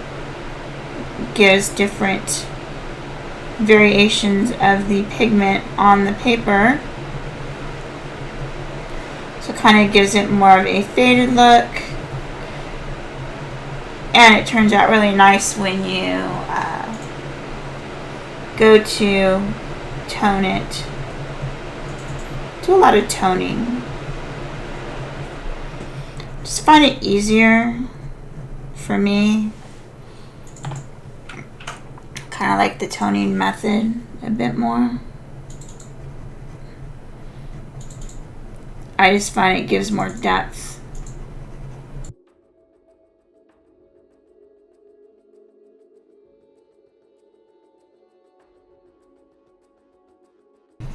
Still get those really nice highlights in there, but they're not too much.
This is a lighter area,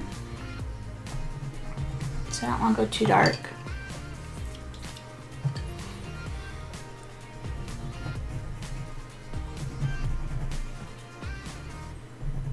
There's a bit of this color, but not too much, so you get down into this area.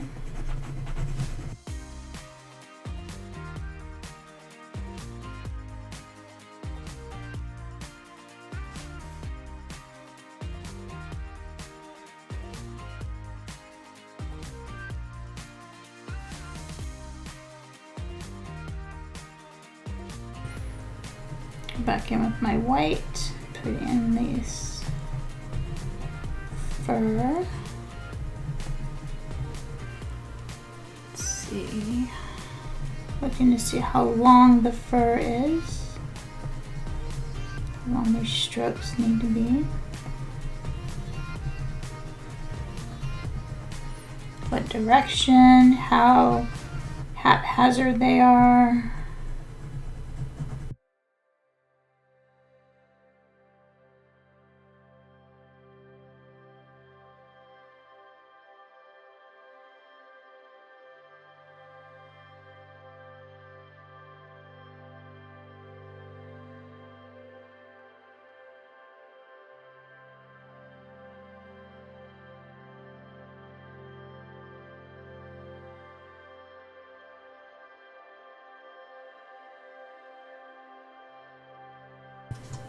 Okay, there is quite a bit of this color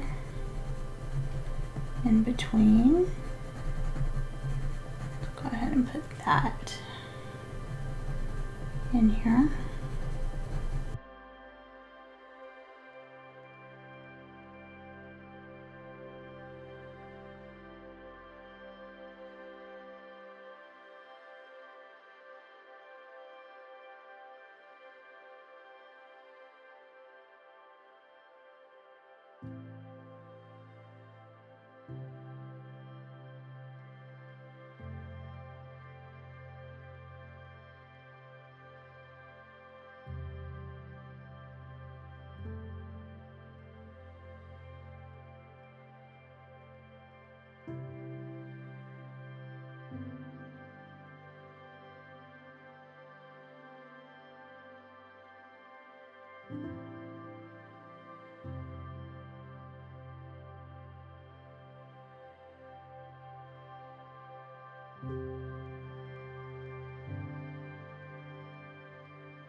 Fading that out right there.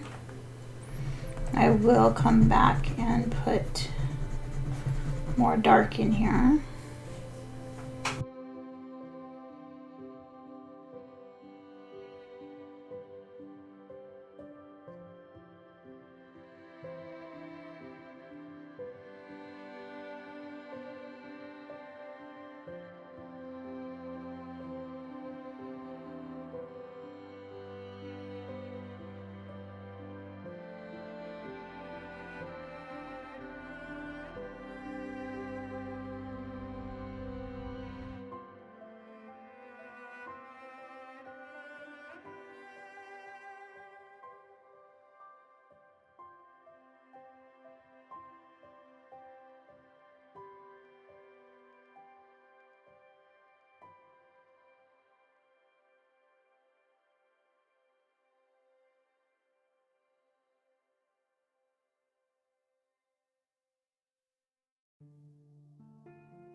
decided to add in this color because I felt it was a little bit too flat, uninteresting. Then looking at the reference, I'm like, oh, this color is actually in here. So I'm just kind of looking to see where to add it.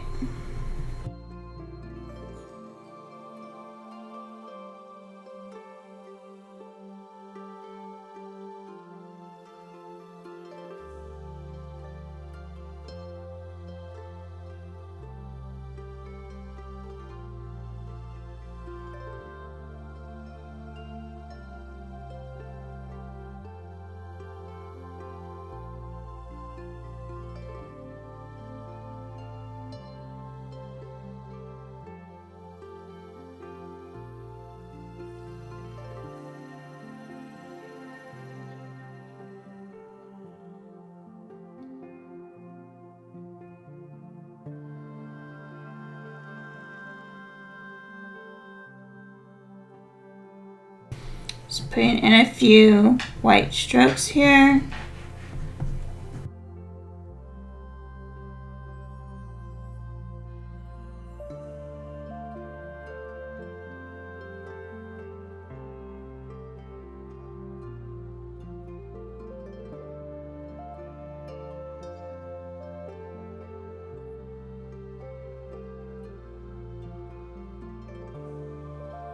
I'm gonna come around here and work on that a little bit.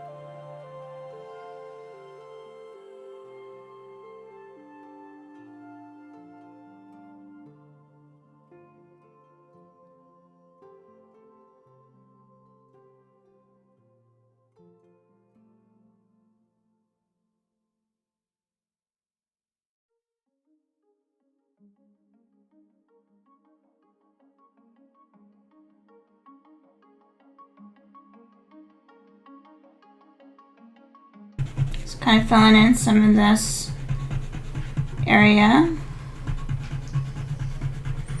Getting some pigment down.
It seems like we're going back and forth constantly over this.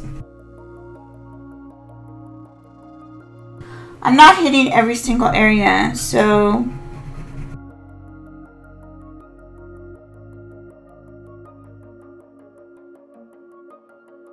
don't think I'm just putting color over the entire thing.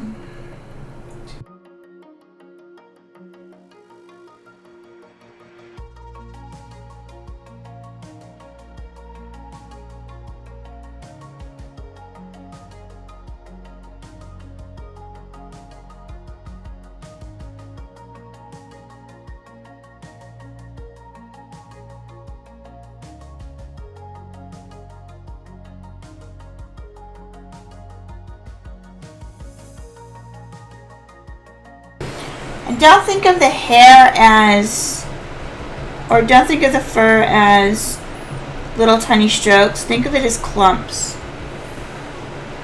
Because really that's what it is, with a few straggling strokes on top, I guess. If that made sense. I hope that made sense.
Again, I am using quite a bit of white right here, but I am going to tone it.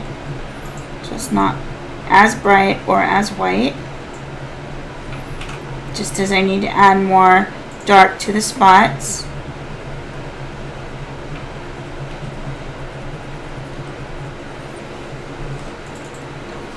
I purposely bury the spots like this as well. And then I'm going to come up and, so that way it looks like it's underneath the fur.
Okay, now that that is mostly done, I'm going to go in and I'm going to put in the spots again.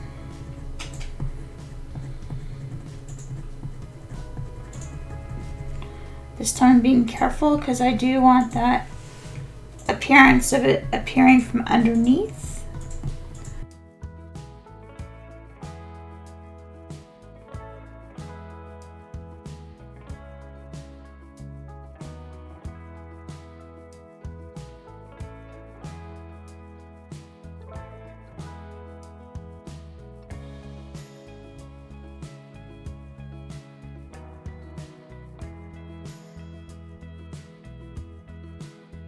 So I'm kind of using what I have here as a guide as to where I want to put the darker parts of the spot. So you notice I left some of this underneath, and that's on purpose. A few little strokes here and there, and some of it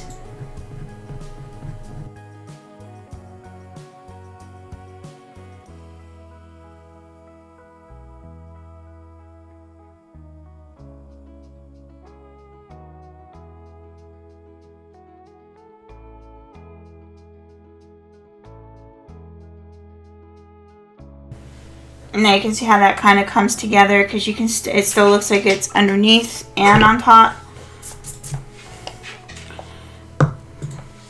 Don't really care for the shape of this one, so I'm going to change it a little bit by just putting a few little flicks, I think, up on top. And maybe down here. There we go. I like that much better.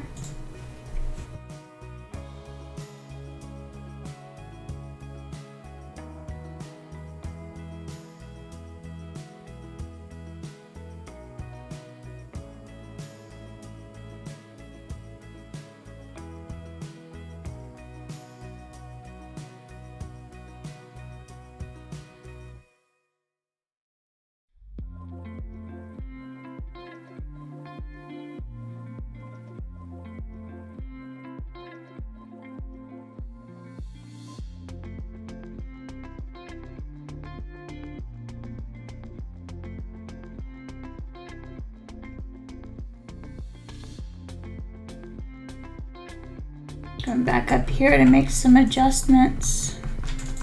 I like the way the fur looks down here, and this looks a little disjointed up here comparatively to down here. So I'm gonna make the adjustments up here.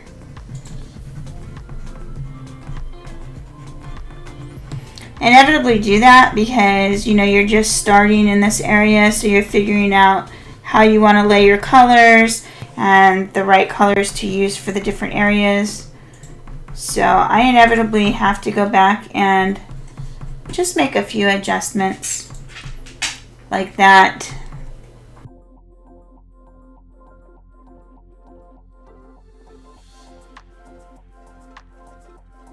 Just to make sure that the colors look right and that they work together.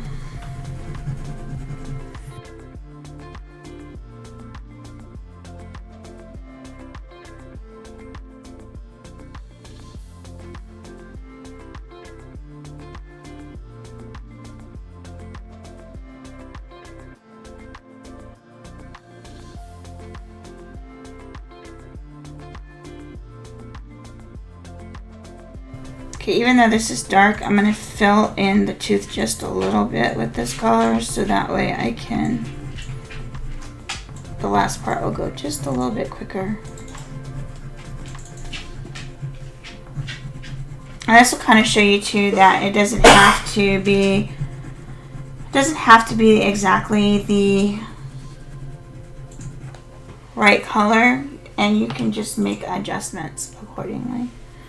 So I'm going with my white, put in my white layer.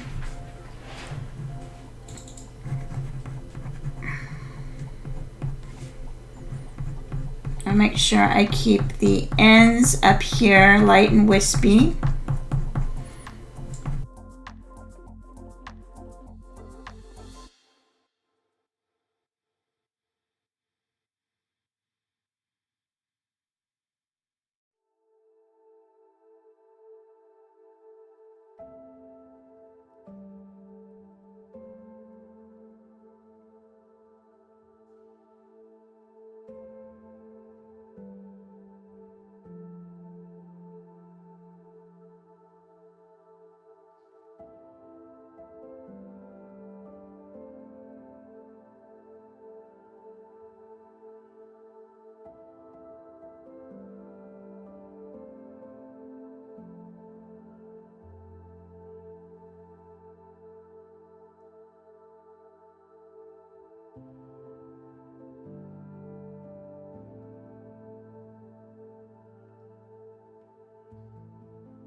This area here is quite bright, so we're going to leave that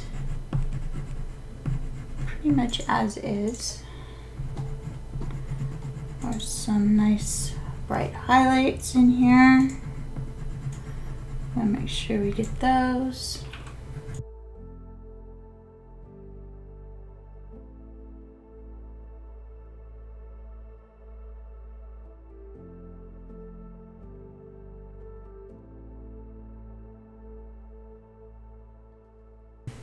And down here it turns a little more beige.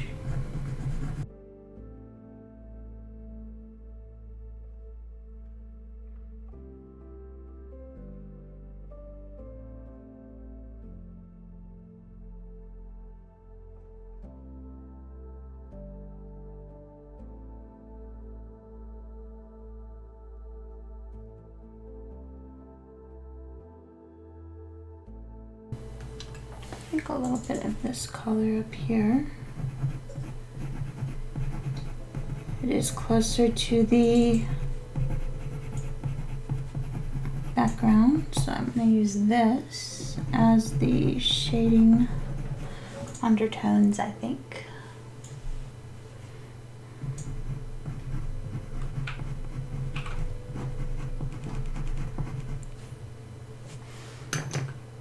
Now that I'm over there,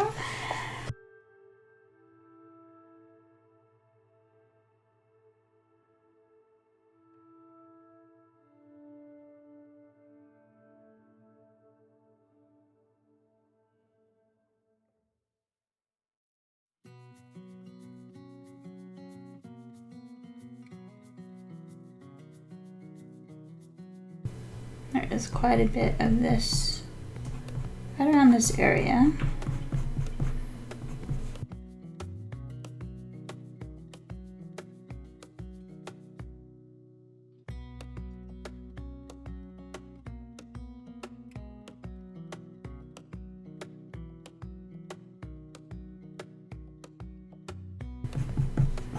Run a few of these here, but not too heavily.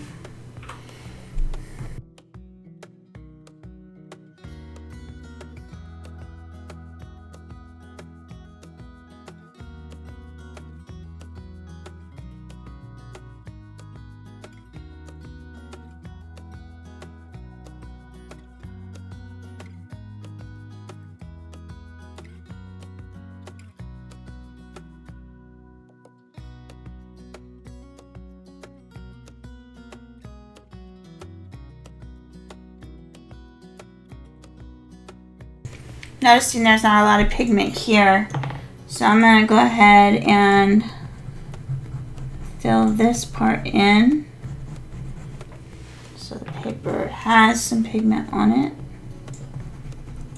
Add a little bit more.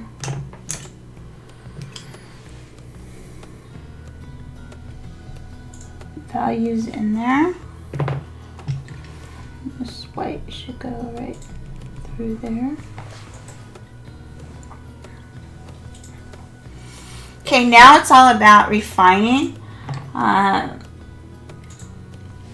This is missing a lot of darks, which I'm going to put in now. This here is really important on getting your strokes pretty close to the right direction.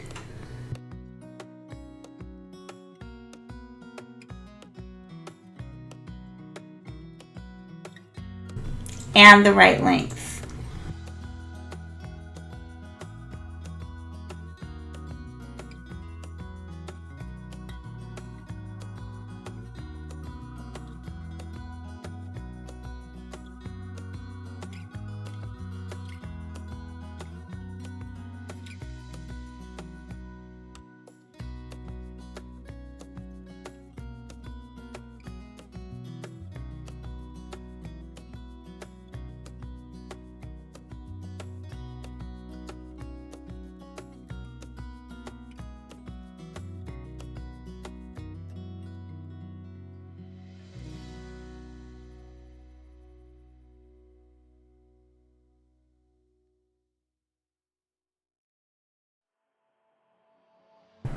Notice I did this with the walnut brown. Now I'm going to go back in with the black. The reason I'm doing that is there is walnut undertones in it.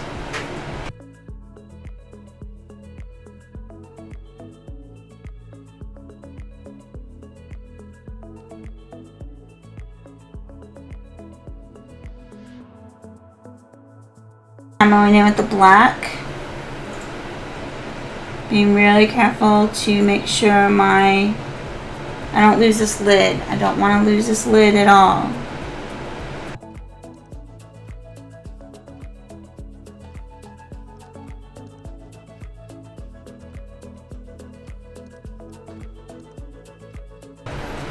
Notice I'm taking my time.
That looks pretty good.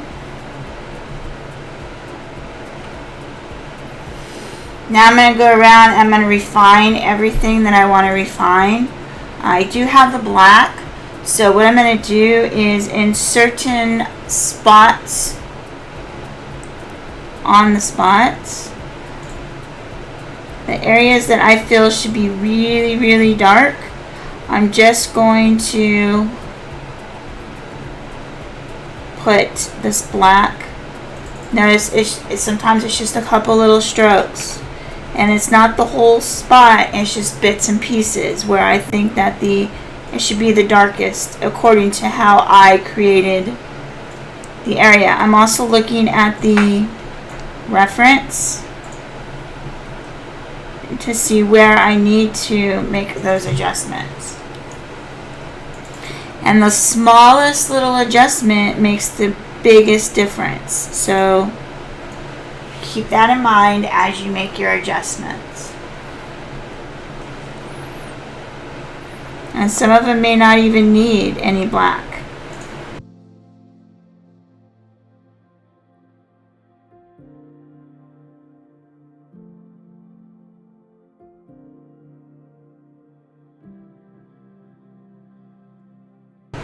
Really, this is just to give a little bit more depth and interest to your piece and bring it a bit more to life. You want the widest range of value in your piece, so this is a great way to do it without going overboard.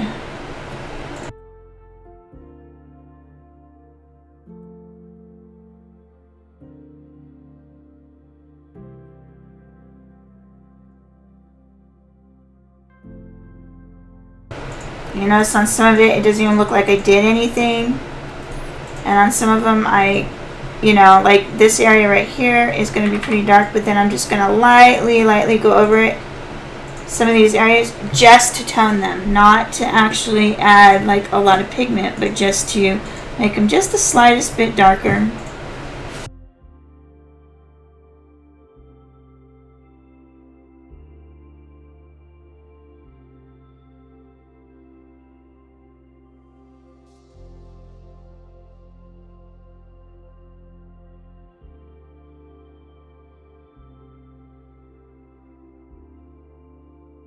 Before I do these here, I need to actually go in and put the spot back in.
Okay, so now underneath the eye. Underneath the eye is kind of driving me a bit crazy here.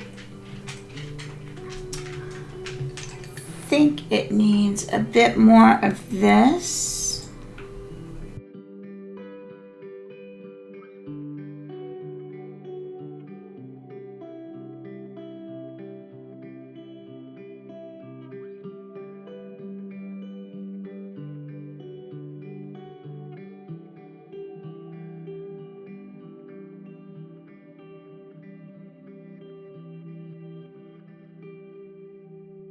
I'm noticing I needed a few little dark spots in here.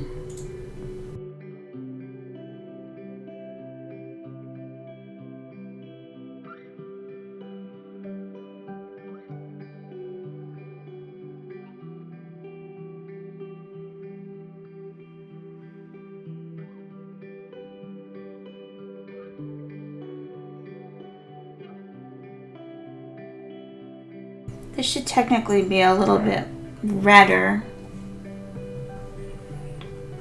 but I didn't pull out red and I don't want to introduce another color. So I'm just going to adjust this accordingly.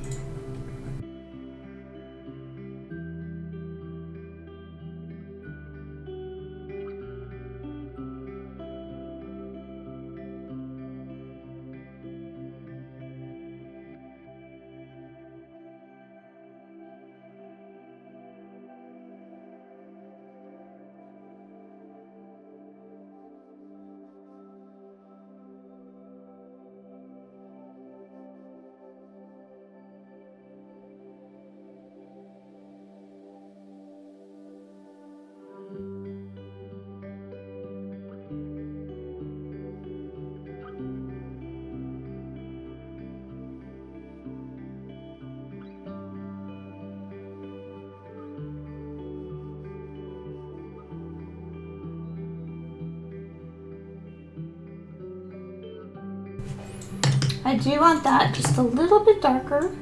So I think what I'm going to do is I'm going to take my purple again, my aubergine, and just darken it just a little bit. And then I'm going to go back over that with my burnt sienna 10% just to lighten it up. There we go. Perfect.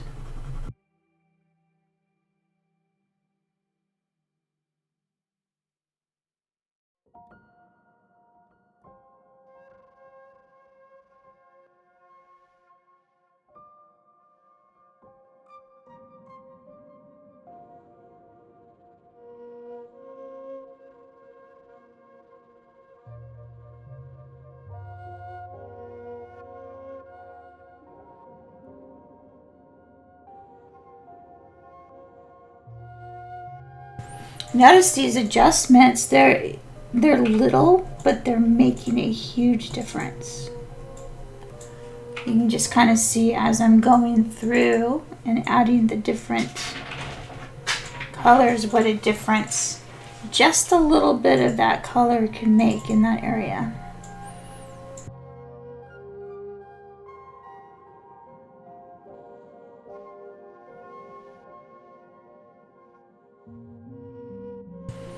It just really brings it to life.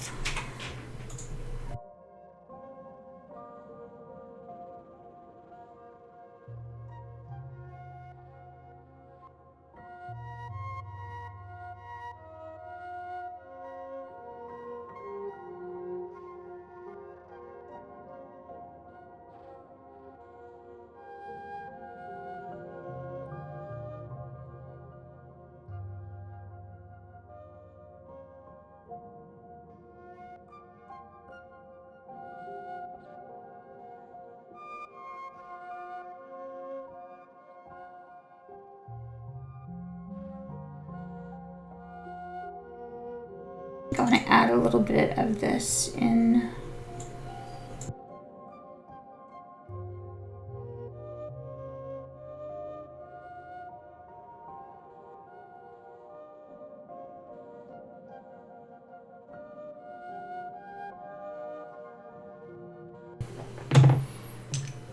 take my burnt umber 10%, just soften it.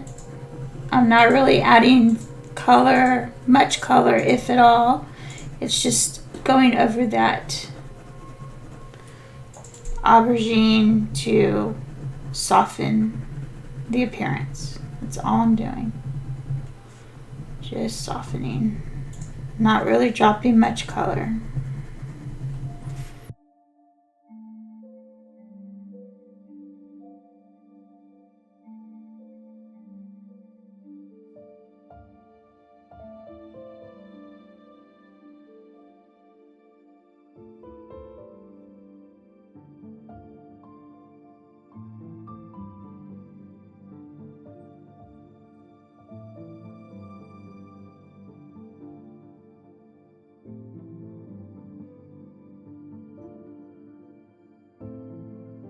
I'm going to take the sharpest of pencils. Well, maybe not the sharpest of pencils.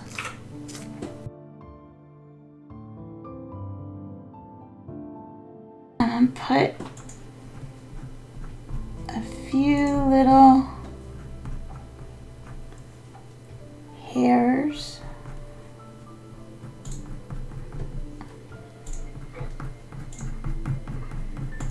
A sharp pencil is best to do this because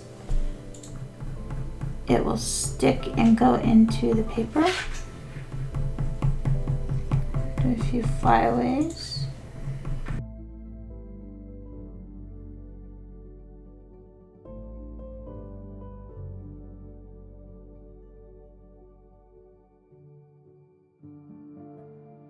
And that is pretty much it.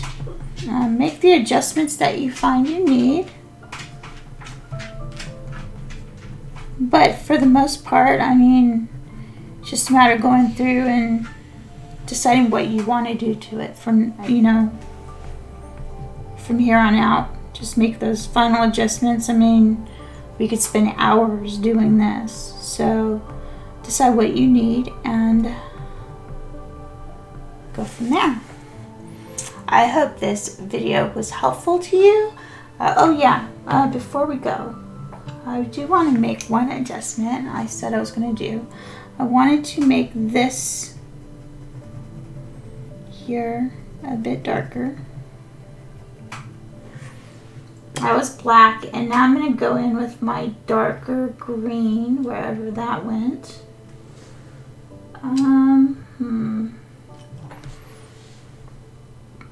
Maybe this olive.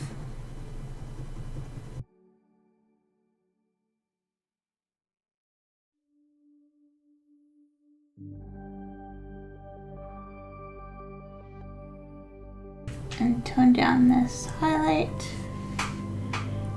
And I think I'll use this to bring back the highlight a bit, which is French gray, 30%. It's the warmer gray. Yeah, that looks much better. And then I'm going to go back in again with the black and tone that. And walnut.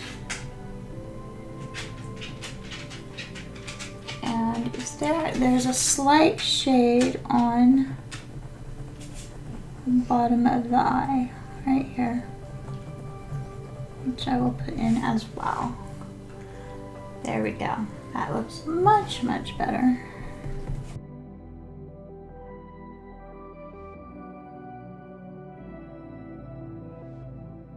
Hair strokes in here so it doesn't look like it's just one big old white line.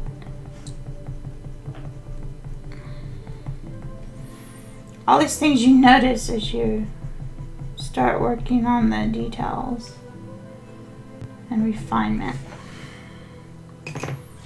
I'm going to go back in with my white.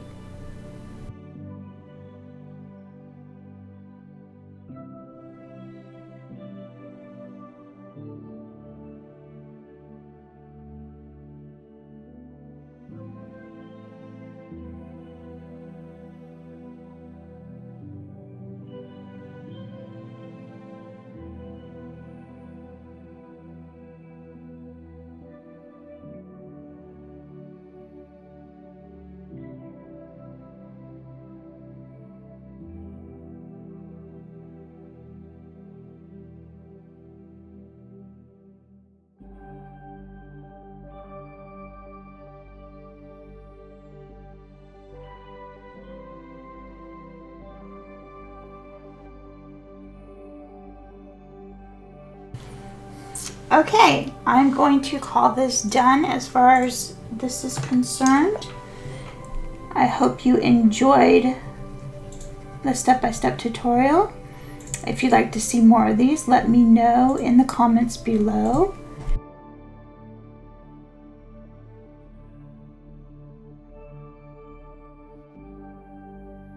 And until next time, keep on arting. Bye!